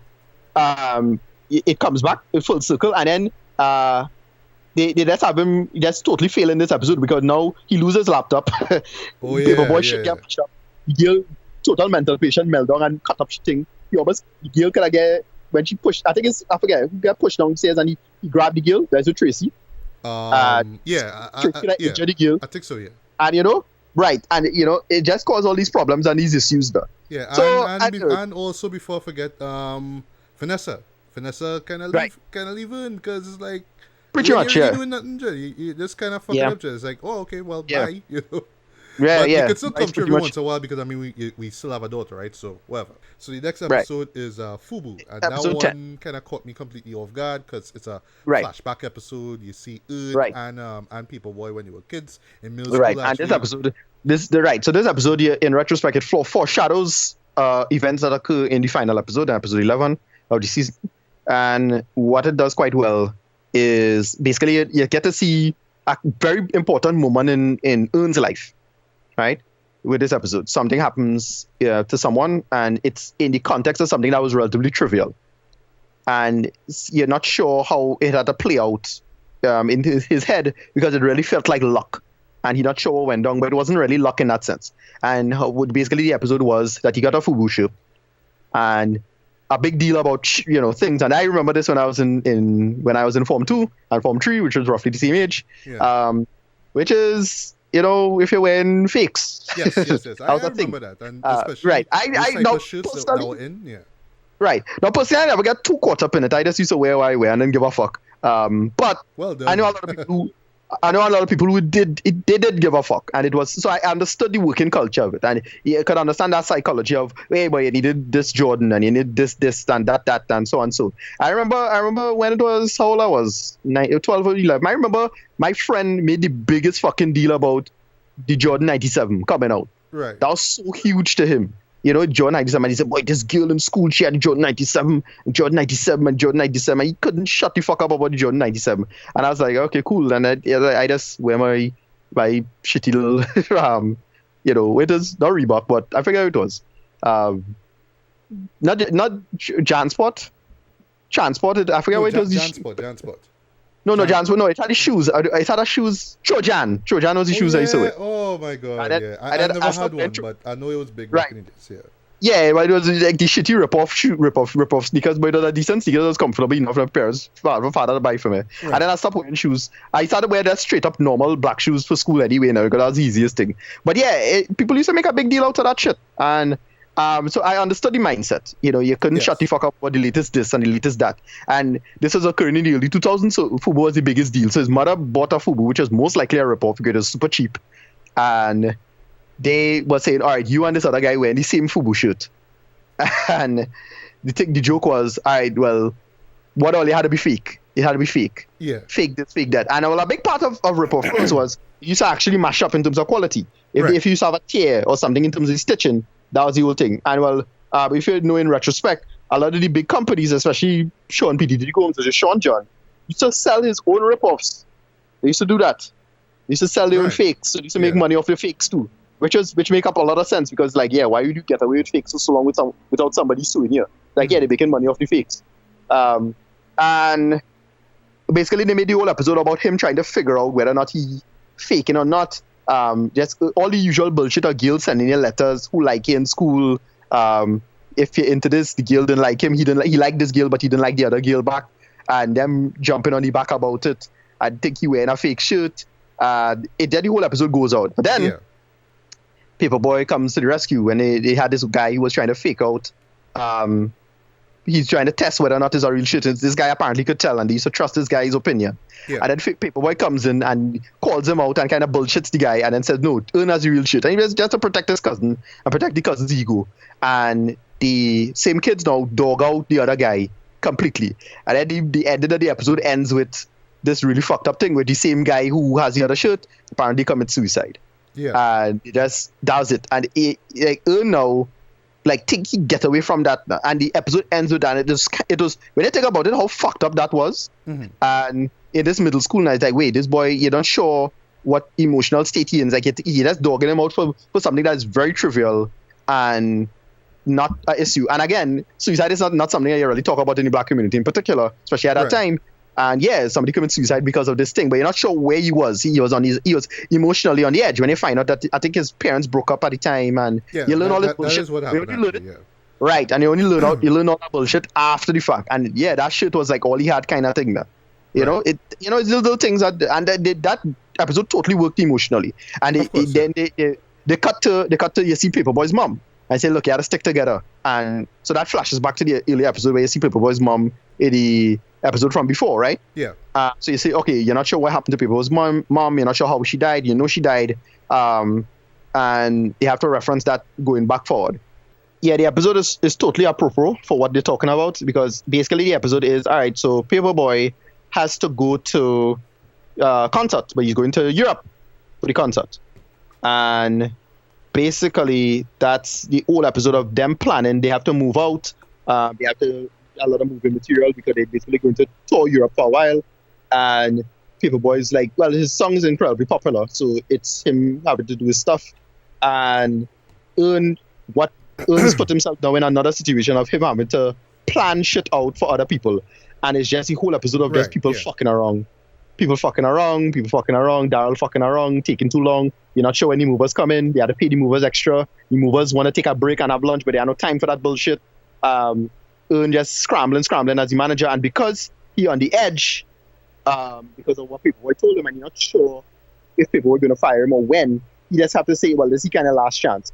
And the episode does a really good turn where Daryl has to get a passport. Because he can't leave the country, he needs a passport. And they go to this basically a Jewish stamp connecting thing, and they talk about lawyers. And they said the reason they do passports quick is because they need rappers is always be procrastinating. No offense. And they have this great scene. They talk about are there any black lawyers, because the Paperboy wanted a Jewish lawyer instead of the black lawyer that they had from in the beginning of the episode. And well, no, sorry, this beginning of the episode early in another episode, I think. And then what happened, boy? Oh, right. He asked him a question which I thought was really, really good. A great, great moment involving whether or not a black lawyer is better than a Jewish lawyer. And the answer he gives is excellent. Don't want to spoil it, but it's a great line. A great, great, great line. Because the moment is an excellent little moment in terms of American, dynamics and histories and whatnot involving race. And it's a great, great line that just sums up the whole situation. And it can kind of talk about the Carpenter Barrel situation in that. And then what Daryl kind of tells him about where he's on the edge, and then he gets the episode begins though, where it's revealed that the daughter of Van and Earn is gifted. She's actually quite intelligent, and the teacher that scene is also quite heartbreaking because the teacher was like straight up saying, "Look, get the child fuck out of this school because the school not going to serve the child particularly well, and whether or not they could afford this private school, but if they go to the private school, the child will flourish better now." And they're not sure they clearly can't afford it at their station in life, but the teacher at least tells them you should do that. Yeah, and she at least give them a heads up. But if the child wasn't gifted or didn't have anything, she wouldn't tell them nothing. And she basically just compare her school to a farm, right? As in, look, you're gonna just come in and come out. If you're a problem child, you're kind of fucked more or less going forward. But if you're gifted and you could take the opportunity, take it. And she kind of at least gives them the heads up because they're relatively young parents still. And, there's the one time in your life you have to do it. And it's revealed, well, it's a really not a heartbreaking moment. It's revealed Van is doing something, basically she's moving out from the apartment she was living in. So that means it'll be kind of harder to contact Earn and Earn in contact with his daughter as well. And so it really looks like if Earn is on the edge, you're not sure you're going to be fired. He most likely going to lose, well, not custody or anything like that, but going to have a lot less spending time with his family. The family he has cultivated in the relationship, even though it's strained with Van. And then the episode, we get everything to come together. They get to the airport, and then the one bullshit thing that comes back at the end comes back in the ending, and Earn makes this really badass decision at the end, and it's kind of fucked up what he did, but it's awesome. I like, holy shit, this is how it ends. And then the Paperboy saw what he did, because it's something he did. Paperboy saw what he did, and Paperboy keeps it on simply because that is exactly the kind of shit you had to be doing, right? The things that you think it is, this is, he kind of makes the point that, look, Atlanta is the Twilight Zone. What you think is up is really down, and you have to do certain things to survive, and they make that totally work. And it's really goddamn cynical. It's a really fucking cynical ending, but it's a great ending. It totally fits this season. It's a great, glottal stop to what going forward with the characters. I really, really hope the show gets a third season. Most likely it will, because this season was excellent. And yeah, that's pretty much the end there. Just a quick review and recap of the season. Personally, I like the season more than season one. It's a great. I would say it's two as well, actually. Continue. What? Yeah, mainly because of that ending, because of how it comes together so well at the ending and what happens and all of this other stuff. Yeah. I just thought what it did there was really, really well done. I thought the season would have been longer, frankly, the way it was shaping up. But yeah, 11 episodes was fine. I thought we would have got 2 extra episodes this season. But the way how it ends is like, yeah, this is a perfect ending to the season. Right. Great character growth for everybody. Great character moments. Just some solid material overall. It's not the zany Twin Peaks kind of bullshit that you had from season 1. Season 1 was good. It had a zany state, the invisible car and all of this bullshit. But this season get real dark and important in all the right ways. And it totally worked. And yeah, hats off to Donald Glover and Hiro Murai for this season. It's just so well done, really well shot.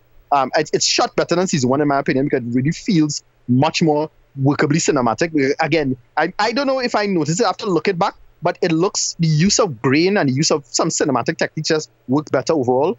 And yeah, I just really, really like this season. I'm a big fan of the show. I absolutely love season 1, and I actually enjoy season 2 even more, personally. I thought it was great. I forgot what I gave my rating. Okay, I think I gave my rating very, very high now for season 1.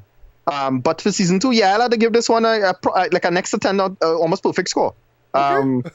Yeah, it very... Only 1 or 2 episodes really kind of hampered it, but it still worked. Like, it still had the thing. As I said, the only the Champagne Papi episode really kind of bungled things a little bit. It was not a bad episode, but it threw off the momentum a little bit.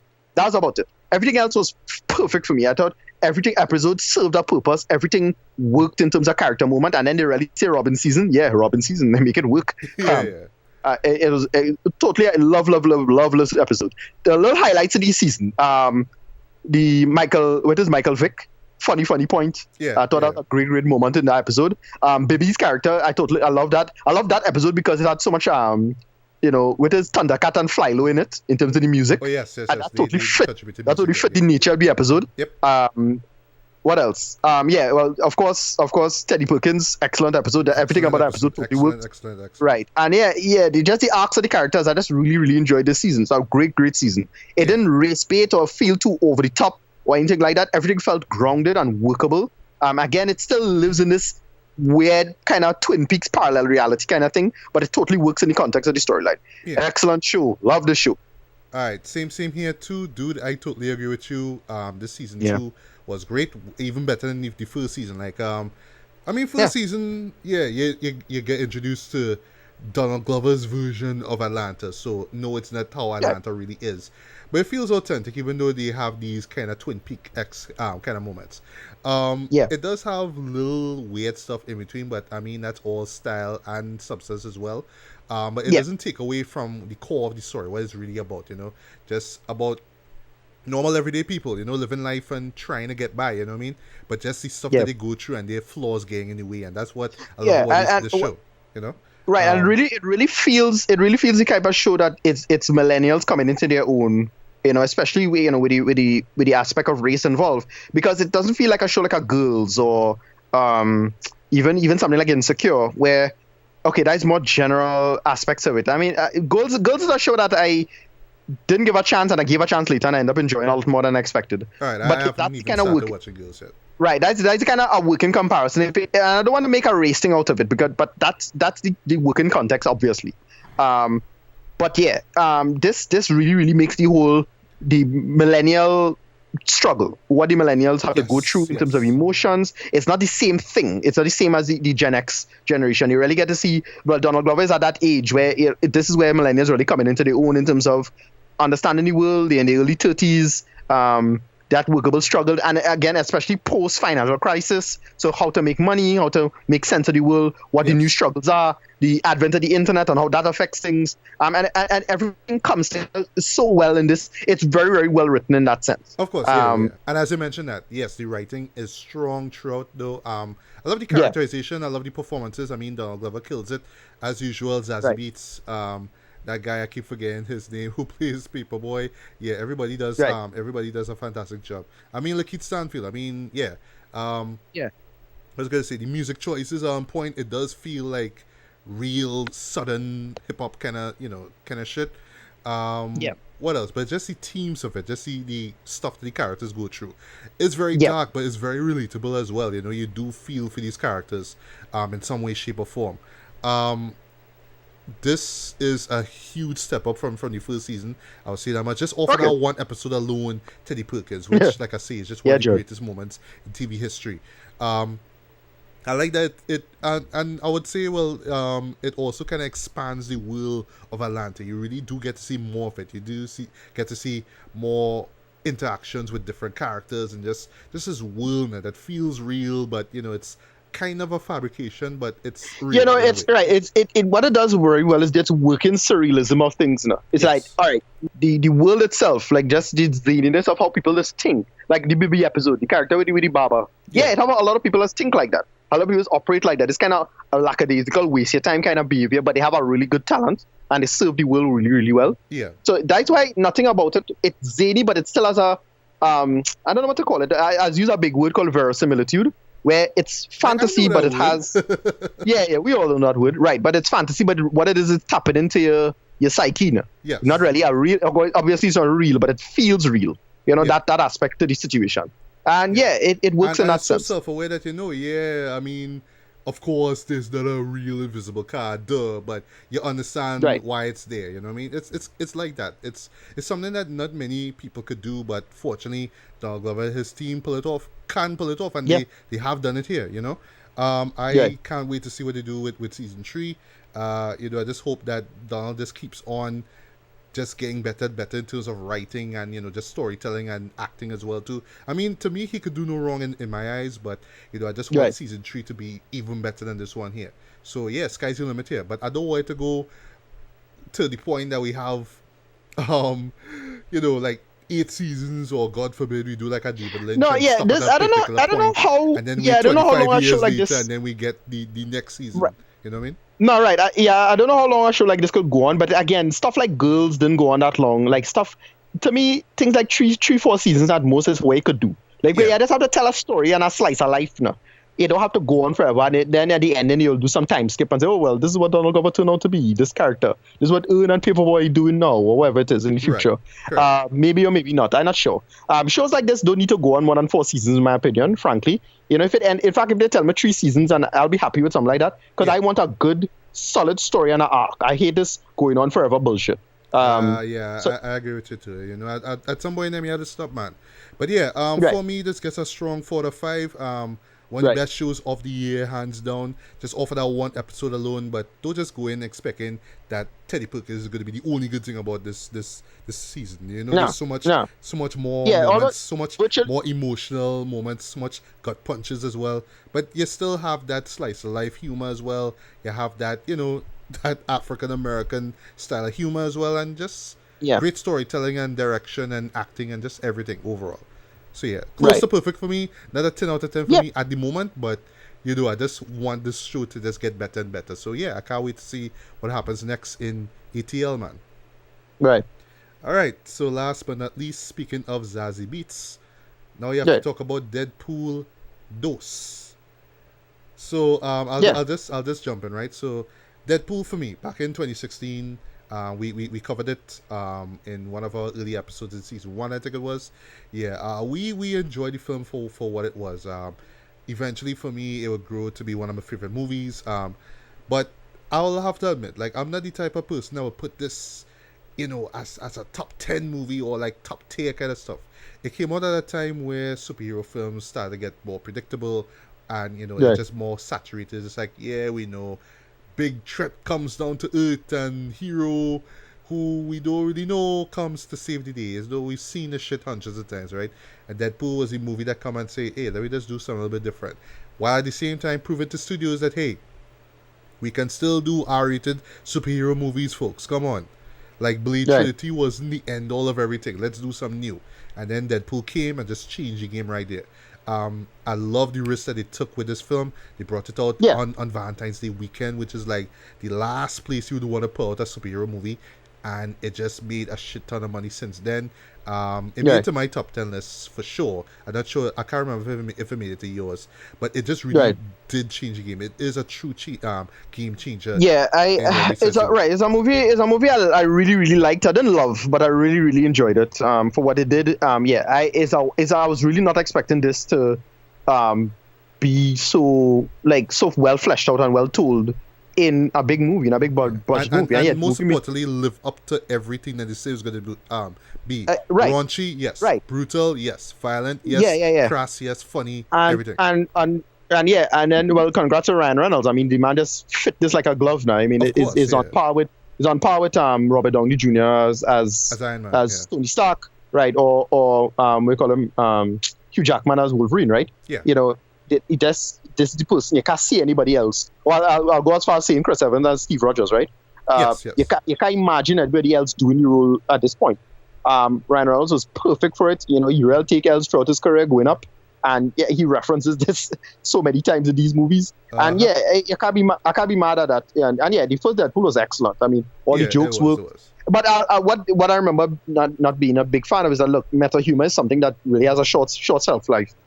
And with that film, I really couldn't get myself to watch it a second time, because it's one of those things where once you know the joke coming, you don't really care anymore.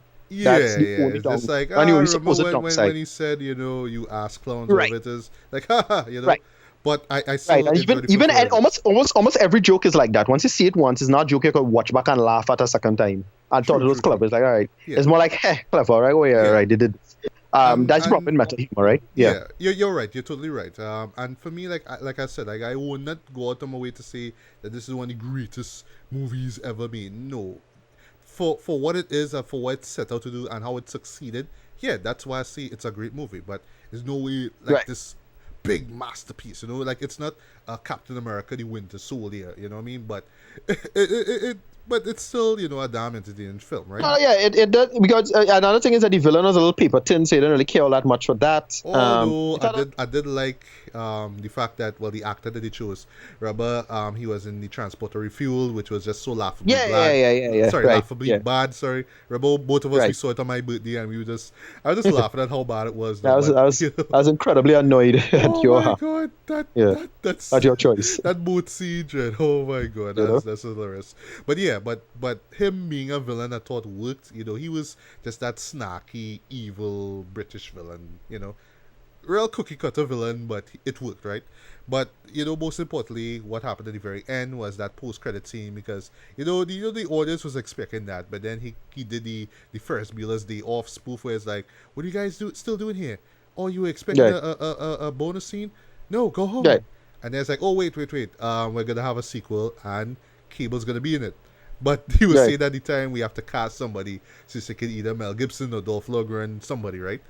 And cut to 2 years later, and well, we found out who it was. Well, actually, we found out late last year. 'Cause I think that was when the second trailer, the second teaser for Deadpool 2 came out, right? So the first one was this great masterstroke.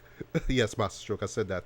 Of a teaser trailer where they made fun of Bob Ross. Right. Yeah, the painter, right? I love that, and it actually. Well, they did a first teaser. They did a first teaser with involving Stanley and this whole superhero boot thing. I remember that. Okay, well, I didn't see that one. I think the first one I saw was the Bob Ross spoof thing. But I know there were lots of like little ads and what. And even when the movie came out, which I'll talk about in a bit, there was some more ads coming out, right? So there was that one, and then the second trailer came out where we saw Cable for the first time, and then they kind of poked fun at the whole CG-ness of him and him right, kind of uber badass kind of character. And then we started to get the trailers and stuff. Very enjoyable. We got to we learned that we were getting to see the X-Force. Because for one thing, we saw Zazie Beetz playing Domino, and we're like, okay, that's cool. She looked fine and everything. I love that afro. She has a sexy as hell. But I was just wondering, where is her character coming into play? And then that was when the second trailer came out. It's like, oh, we doing this X-Force thing. All right, that's funny. Right. We seen Terry Crews here. We seen Peter, which is fucking hilarious. I love that. Yeah. Even his Twitter game was on point, because I think a lot of people was just following his Twitter just off of that second trailer. But then as the movie was starting to, as the time was winding down for the movie's release, I was like, all right, I really don't want to see anything else. So I kind of skipped out the little clip that they did with him and David Beckham. I actually watched it after I watched Deadpool 2, and I was like, oh, okay, that's funny. I see what they did there. They even had a really cool one called 10 Years of Deadpool, which is just like the 10 years they developed. 10 years basically before they led up to Deadpool 2, you know, when the studios with Fox was like, no, and you know, it was pretty funny. I really dug that. So yeah, when it comes to marketing, just like in for the first movie, marketing game was on point though. It was on point. But of course the big question was that marketing going to live up to the hype of this movie here? So I'll get into a non-spoiler synopsis of it, and then you'll get into spoilers here. You've been warned. So basically, it's we continue the adventures of the Merc with a Mouth, Deadpool.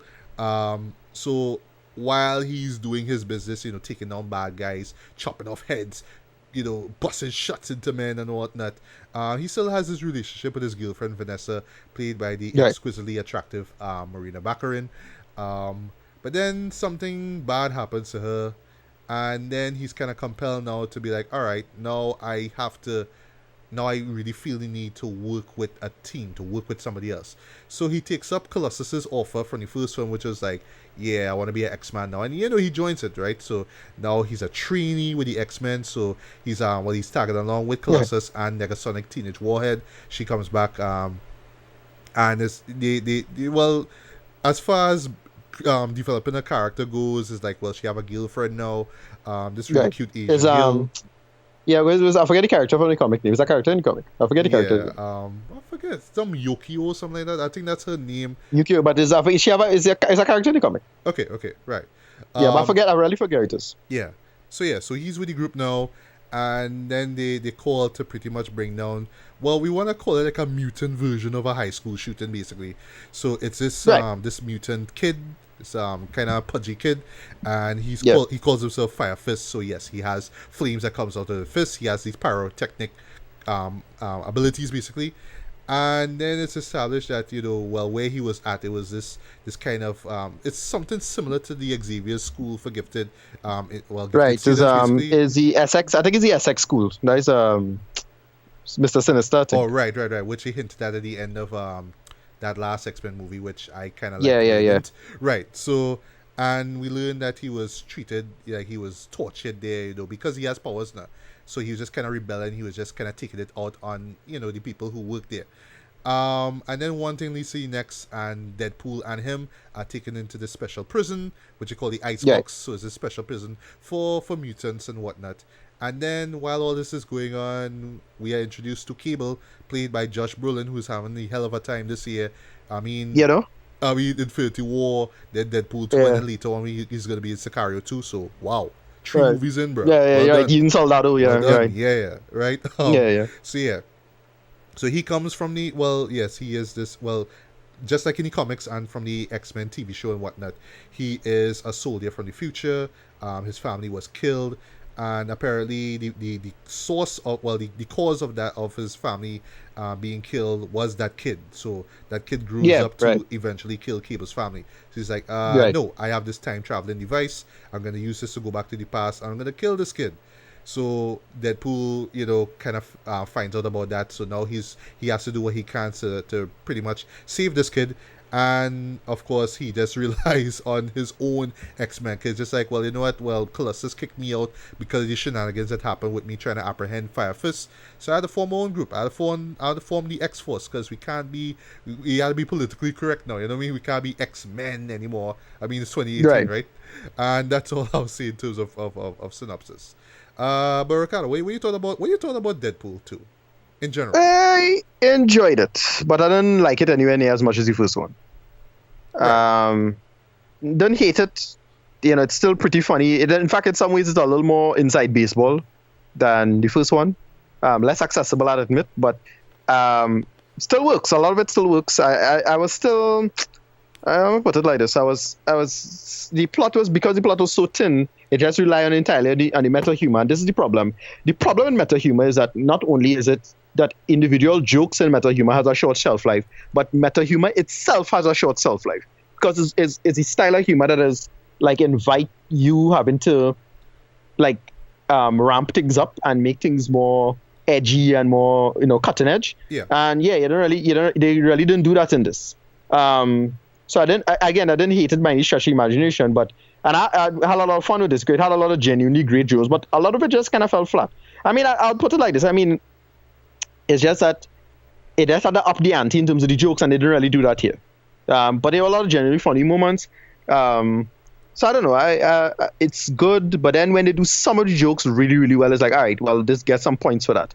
But as a general plot itself, it didn't really work all that much for me. Like, I get what they're trying to go for with the whole family thing and the whole, he didn't give up on the boy and whatnot. And that kind of worked. But because the jokes, the story itself was undermined because they had to do all these extended jokes, that hurt it. Right. Like, it had some scenes out of switch around because they had to do an extended joke.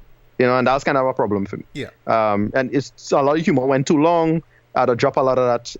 Some of the jokes just felt flat as hell. Like, they had this with this dubstep joke, this was just shitty. Oh yeah. And then they play that equally annoying dubstep song. Yeah.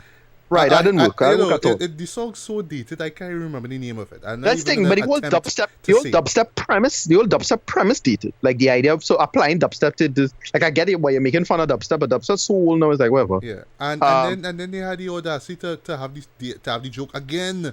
And the song they did it again. twice. Yeah, exactly. They did it twice. It's like, all right, well, enough. But then some jokes worked really, really well. And some of the stuff worked quite well. They had some great X-Men references in it. Like, holy shit, I have a scene at the mansion. Yes. It had a scene at the mansion that had me in stitches, Joe. Because that was so perfectly timed. I love that. Yeah. Yeah, that was so perfectly timed. And the whole thing what they did with the X-Force, I liked. I thought that was funny. We in spoilers moment, right? We in spoiler territory, right? We'll get into that. I was about to say, but you call it. But yeah, the stuff that you do with the X-Force, brilliant. Right, I thought that was well done.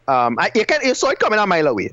But I was kind of hoping that they actually would have survived, but there's like no, right? Like I was just like, I knew they was going to do that joke, and I know they saw it coming out while, and then because of them, she literally has plot armor in the story. Yes, right. I thought they did that quite well in that whole business. What I liked about her is that she was a nice middle ground between playing a straight man character and being a funny character, because she's genuinely a funny character.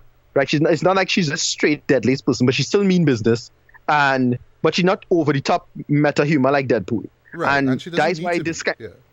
Right, and that's why this works. And that's the thing with X-Force. X-Force is a comic. X-Force is just a funny comic. It's not a meta comic and over the top trying to be edgy, weird, over the top, meta funny, but it's just a genuinely clever comic in its own right. It subverts X-Men in very, very clever and well done ways, but at the same time, it's not overly serious or takes itself too seriously. A nice balance. Nice balance. I see. I've never read an issue of X-Force before, so all this was new to me. Right. And then, well, all of those characters that in the whole X-Force thing, those characters are X-Force characters. That's why even though I saw the bit coming a mile away, I was still a little shocked with what they did with it, but it was still well done. Yeah, but what I like about it is just kind of like the big middle finger to everybody was expected. This Avengers team up kind of thing, basically. So it's like, nope, you're not gonna get that. Sorry, this is Deadpool. Nah. Yeah. You know what I mean? And then they straight up, and then the moments I enjoy is that they real straight up shit on the DC universe, like jeez, like. Yeah, boy. It's a brutal goddamn jokes, like nah, I know it was coming, but at the same time, like way. Yeah. just so dry. So, a couple things I thought they would have do more, like okay, so I didn't think they would have cut out that fella because of all the shenanigans that he in the real world, but I really thought they would have make reference to that. But they just kind of just trim him down as much as they could in the movie, Dread. Like, we call him? Oh, TJ Miller. That fella from TJ Miller, right. Yeah. It had a little bit of controversy going on. I wasn't really thinking about the controversy all that much, but I was kind of glad that he wasn't there that much, in the film that much. He even had a bit where he did the whole he was about to do the whole avocado bit again, if you remember from the last film. Right. Yeah, he looked like an avocado that had sex with an avocado, blah, blah, blah, blah, blah. Right. Yeah. He did some close but it wasn't as funny as that one. And they trim a lot of that down. Another thing I liked that they did, they straight up did a bit from Rick and Morty that I remember. And it's the exact same kind of bit, but it's so funny how they do it in this one. I know you're talking about. Right. The mid-credit scene, which we will not spoil here. No, not the mid-credit scene. It's a scene in the movie. This is the Basic Instinct reference episode. Oh, yes. That little section. I didn't realize it was referencing Rick and Morty. I was like, oh, that's Basic Instinct. No, they're not referencing Rick and Morty, but it's a joke that is very similar to something in Rick and Morty. All right, I see. Because of the sheer genius of it. Yeah. When I saw it, I immediately thought of this joke. I was like, all right, because it's an episode called the Interdimensional Cable episode. So there's an episode called Interdimensional Cable in Rick and Morty. And it's very, very similar to what they did in one of those bits. It's because just these real, a stream of consciousness kind of humor now. Everything that's arbitrary and you can do what you want now. Right. And the way you call it, I forget what it's called, Channel 101 or whatever it is now. And that bit in this was really, really well done because they do it the exact same way.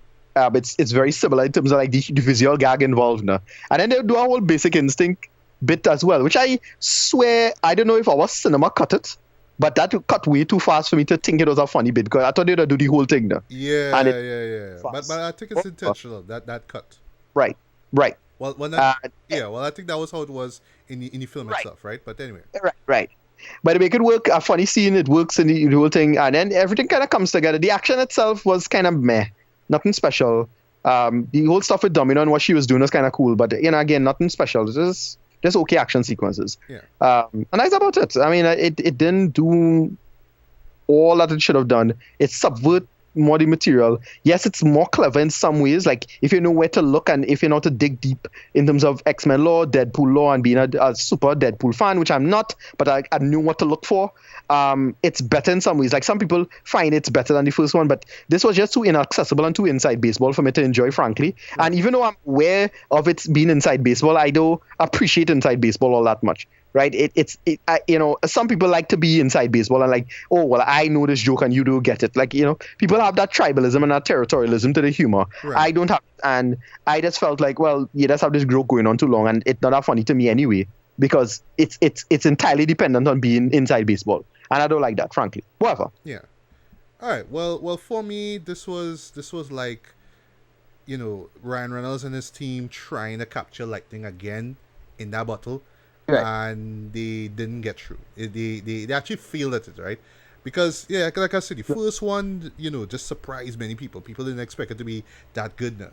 So it's only so far you could go with this. And not like they didn't try anything new. They did a lot of new things, most of it worked. For one thing, the X-Force, him working with a team.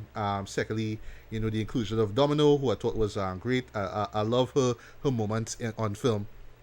Even though she wasn't there too well, I would say she wasn't there too much, but I felt that she could have been there a little bit more, in my opinion. They do kind of dial back on T.J. Miller's character. You do see a bit more of the Indian cab driver, forgetting his name at the moment. Right. I thought his whole thing was just so unfunny. Like he didn't work at all. To me, it just kind of felt like they just wanted to give him something to do now. It's like, hey, remember back then with this guy? Every scene. Right. Yeah. But the whole here, he wanted to be assassin. I know he's trying to be a badass this time. I thought that shit just fall flat as hell. Like, that wasn't funny at all, Jared. Like, I just blocked out on my mind, Jared. Right. Somebody else who I was a little disappointed by the fact that we didn't see enough of Brianna Hildebrand, who played Negasonic Teenage Warhead. She was right. Yeah, I thought we would get more food. She did like one thing in the film, and that was it. But to me, one of the biggest disappointments. Although I get that it was to move the story along, but I was just like, yeah, why did they do that for, Joe? Why did they kill McGill Vanessa for, babe? Why, babe? They fix it at the end, right? So at the end, they fix it. I know. They do that real funny where they kind of fix the death in the mid-credit scene, which we will not spoil here, but it is one of the best. Right, but if they fix it, she I mean, the time travel thing address it anyway. Yeah. We don't want to spoil it. We don't want to spoil it here, but like I say, right. So the one thing that people did spoil for me, I really thought, but I still thought it was pretty awesome, and they got it right.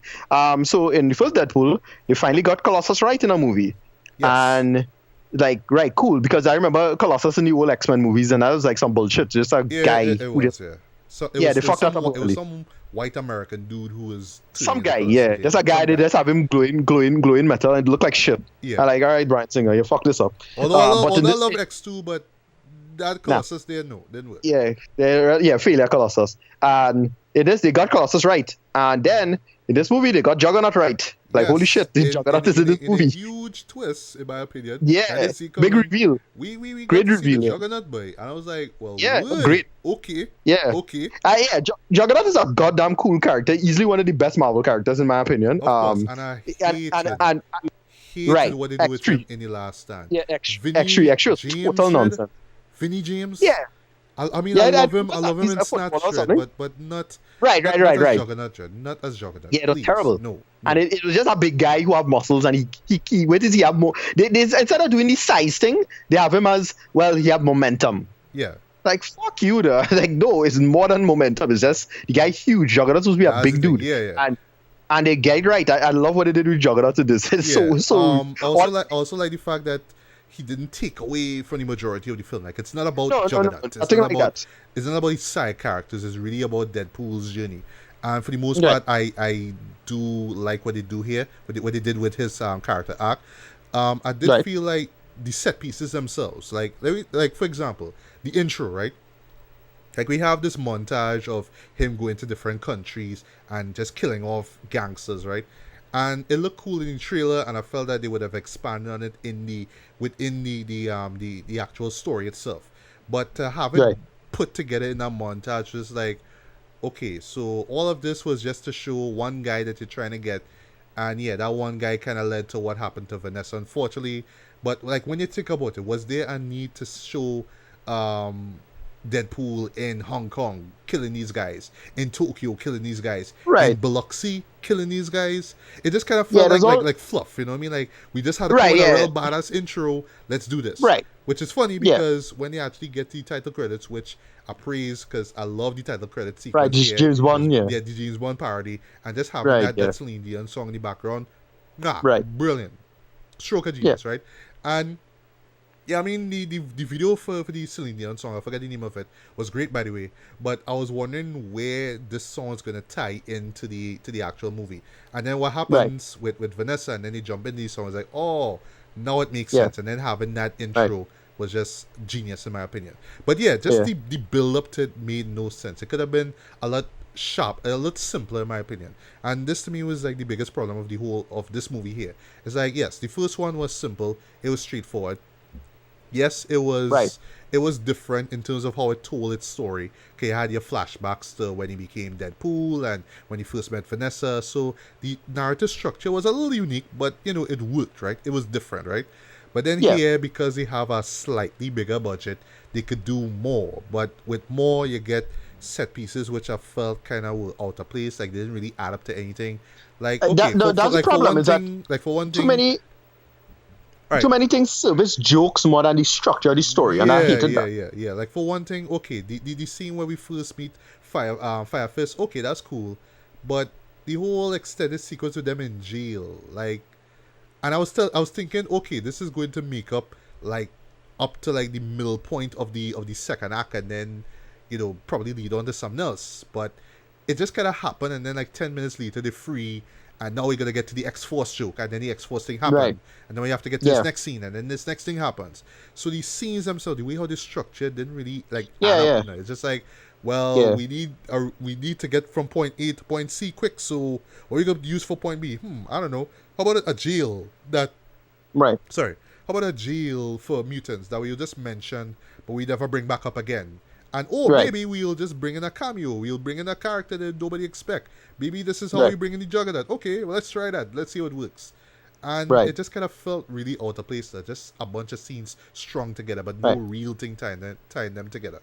But as far as good goes, I mean, Ryan Reynolds kills it once again as Deadpool. I mean, he is Deadpool. I mean, let's get out of the way. Even when even in scenes which I say don't really fit that well, he still stands out he still stands out amongst the crowd. The X-Force scenes I thought were brilliant as well. What they do to the X-Force, which I would not spoil, had me in stitches though. I thought that was great. But I'm just glad that Domino was there. Domino kind of level things out there. That's all I would say, right? But I thought that the moments that she was there, even though there weren't too much of them, unfortunately, I thought that she was great. I would love to see her in future X-Men movies. That's all I would say. Right. Another gripe that I had with the show is that there wasn't really like a real villain to see. It's not the guy who runs the school where Fire Fist was in. It's not really Cable, because they kind of do a Batman v Superman thing where it's like, oh, he's a villain now, but later on he's a hero. Hey! And now we're going to team up to fight Fire Fist, who was there all the time, and now you want to make him into the bad guy. But then they kind of do this, please don't do it kind of thing. I just kind of felt a little too, like, afternoon special kind of vibe, you know what I mean? Like, don't do it, don't make that decision, man. It's like you're talking to the person, you're talking to the kid. And yes, I understand the kid, going through issues, and he's young. Alright, cool. But I didn't really feel that much of a big threat at the end of the day. He didn't come off like the last villain from the first movie, where it's like, oh shit, if you don't stop this guy, then X person is gonna die. This one is like, okay, well, if you talk him out of it, then we won't have a Days of Future Past scenario, right? And then eventually this kind of happens, and they do this little time travel thing, which was cool. Right. But then at the end, So I hated. Here's what I hated about that, right? You talking down to this guy, and that's it. The end. Yeah. No real big stakes now. Yeah, exactly. That's what I hated about it too. Is that all right? So why I thought they would have do it is that they would have Deadpool be saved, like storytelling wise. Deadpool would have been saved, and then you learn, oh, Cable went back in time. So you learn that before. You should learn that before instead of after now. And I hated that they had to go through this long extended joke of Deadpool not dying but not dying. That bullshit. And I was getting the Joker, but they just went on and on. Went on and on. Yeah, it's extended just joke. Please, just stop. Yeah. Okay, move on. Right. Yeah. And I had a huge problem with a lot of that. So it's like, again, you could have just do the coin thing before and had it work out after the fact now. Yeah. And make it work, because it'd be better. Wherefore? And even when they have to do some time travel shit. Even with the coin thing, I felt they could have hinted that a lot smarter. It was just like after, like, oh shit, remember that coin that didn't really mean anything? Okay, now we're gonna make it mean something, because we show it to you twice in the movie. So here's the coin again. Right. And this is what the point of it was. What else? The action sequences were enjoyable, but I felt like in terms of execution wise, the first one did it a lot better. The way how those scenes in the first film were cut worked better. The CG was a lot better in the first one, even though they had a limited budget. And it's kind of funny though, because they have a bigger budget here in the second movie, but some of the CG doesn't really work all that well. Like there was one scene literally with Deadpool on top of Juggernaut that looked terrible. There was one scene where it was like the slow-mo shot, and you see in the background where Juggernaut literally held Cable and threw him down. That looked terrible. The fight scene between Juggernaut and Colossus looked kind of cool, but there were a couple of moments where it was like, Yeah, that they could have tweaked that a lot better. But Well, yeah, I mean, action sequences wise, they were decent, but they weren't as like gloriously bloody over the top like the last one. But at least they try. At least they try to keep that same spirit. The music. Tyler Bates does the music here. I mean, I thought the score was okay, but I kind of enjoyed Junkie XL's music that he did for the last one. It had this kind of right. 80s kind of synth vibe, and I swear the man was taking reference from Michael Jackson's Beat It. Okay, during the intro, that doom, doom, Yeah, doom, yeah. right? And he was hearing that through all the action sequences, and I was like, all right, again, a kind of 80s action movie vibe, which is kind of like what they were going for in the first movie now. But here it's just like your typical superhero Shana music that you get here. But yeah, last flaw really is just the storytelling itself. Like I said before, not just these scenes being strung together, but just like, okay, you just kind of need a reason for Deadpool to form his own team, and it's just kind of like by the numbers in my opinion. Also, even to the climax itself, which I felt was kind of underwhelming, because at the end of the day, there was really like a big villain. There wasn't really any big stakes. It's just Yeah, talk to exactly. this Right. kid, the kid wouldn't do it, and that's it. So I don't know. Like I kind of came out of it feeling like okay. Like I think a few episodes ago we mentioned how Donald Glover himself wanted to do a animated series for FXX, sorry, for Deadpool. Like this, Right. especially the way how the climax was, it felt like an episode. It felt like an episode of Deadpool, not like a movie, like a real movie where all bets are off and the stakes are high in this one. The stakes were rather small, though, you know what I mean? And for something so big, and especially with you going into a sequel, the stakes could have been a lot higher than just talking a kid out of making a wrong decision. You know what I mean? Right. But for what it's worth, I didn't hate the show. I mean, it is better in some ways than the first one, but I won't say it is completely better than the first one. I think the first one still stands out, but with this one here, I thought that they at least they made an effort to amp things up. But it didn't really work out completely well. Like I said before, it just felt like they was just kind of trying to capture lightning in that bottle again, but it just didn't work out. Right. And it's not to say that they can't make more movies, because I know this movie's gonna make a ton of money anyway. But I feel that, like personally, I think they should just do one more movie and just kind of cut things off, or Well, just I don't think maybe we'll have get like I don't a think we'll get I don't we'll get an extra Deadpool movie necessarily.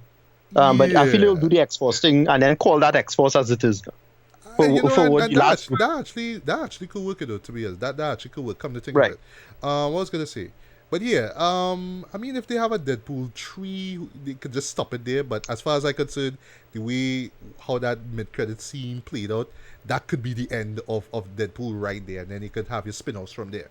Just the way how it end, as over the top and as kind of what's the word I'm looking for?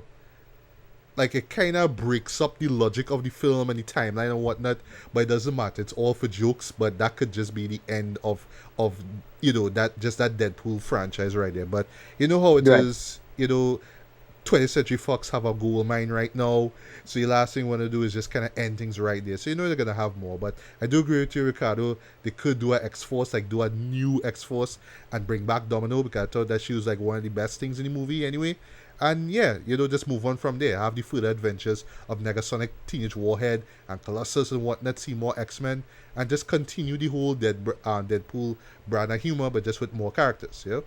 But Right. for what's worth, rating-wise, I'll just jump into ratings one time. I'll give this a very, very light 4 out of 5 stars. It's still worth checking out on big screen. You'll still have fun with it. Buy a big bag of popcorn, buy a drink. You'll enjoy the humor, you'll enjoy the action, but in no ways would I say it's better than the original one. Some people say it is. I don't think so, to be honest. I think this is a step down from the first one, but it's one of those movies, like if it came in a combo pack, like on Blu-ray or whatever, I'd buy it. I'd buy Deadpool 1 Yeah. and 2. It's kind of like that. I wouldn't buy Deadpool 2 separate unless I have Deadpool 1. That's the best way I could describe it. But yeah, for Right. me, very light 4 out of 5 stars. Yeah. For me, I give this one. I don't know. I give it a. I think the last one I gave what I forget what I give the last one, but I give this one. I'm not sure if you give it that IMAX. I'm not too sure. I think it was I an gave it a IMAX very low IMAX. I think. or Right. probably that. Yeah. Right, I get this one just a straight movie tongue. I was going to get a low movie tongue, but then because of the mid-credit sequence and how clever that was, it bumped it up to a movie tongue, which is about a 6 out of 10. It's fine. All right, fair enough. Yeah. All right. Yeah. So, with all that being said, Ricardo, where can we find you online? Passat, RMEDDY, that is at RMEDDY on Twitter. And then you can just type in Ricardo Medina on Facebook and you find me there. All right, you can also find me on Twitter. Just look for Legally Black MJB. MJB in capital letters. You can also find me on Facebook. Just look for my name, Match Media, along with a Legally Black blog, official fan base, where you find the link to this podcast here, as well as the others we've done before. And also, you can find me on Instagram. At the moment, it's called Match Media Reviews. So, you can check that out. You could see me put up like pictures about movies and when new episodes of Bears Beats and Bailey are out. So, you could check those stuff there. Stuff to look forward to. We mentioned this before. Solo. Kind of have low expectations for this one because once again it's like I like the trailer, but low expectations and all that hate that Last Jedi get. I ain't sure how Disney gonna play this going forward. Yeah, we'll see. But I know I call it no Last Jedi gonna be so much better than Solo. But I just want to be entertained by Solo. I want to see. I'm really curious to see Donald Glover's interpretation of Lando Calrissian. I want to see young Chewie. Not really so keen on seeing young Han Solo, but I hope that guy who's playing young Han Solo actually do a great job. He really honors the characters, not phoning it home, basically. And also, last but not least, actually, it came out last night at the time it's recording, while everybody was all about the royal wedding, and I was just thinking about Deadpool 2 and what worked and what didn't work. HBO's Fahrenheit 451 came out. Right, okay. Yeah. I heard about that. I heard it had a middling score, so I didn't really I wasn't too hyped to go and see it immediately. Frankly, but whatever, we'll talk about it. Yeah, but just all for that first trailer alone, I'm curious to see it. And of course, it's Michael B. Jordan, and Michael Shannon. So I just want to see. Right, and then we got the trailer for, a couple other shows just started back. So I'm not taking note. Krypton is almost wrapping up. Flash is gonna wrap up just now. Yes. Our wrap is gonna wrap up soon. Not bad. Right, so we'll talk about all of those finales. Then we got the trailer for this thing for Bohemian Rhapsody, which looked surprisingly better than expected. Yes. Rami Malek too. The man. He have it done. Also, in terms of trailers, I forgot to mention we saw Spike Lee's Black Klansman. Yes, that looks really, really quite well done. Now we'd like to see how we'll do that. Trinidad. Those skimp out on Spike Lee joints. But I want to see a good solid movie on that. Please bring this down. Right. Yeah. And that's pretty much about it. So once again, guys, good morning, good afternoon, good evening, good night, whenever this is. So it's Matthew Bailey and Ricardo Medina. And we are signing off from another episode of BS Beats and Bailey. So until the next one, take care. Peace.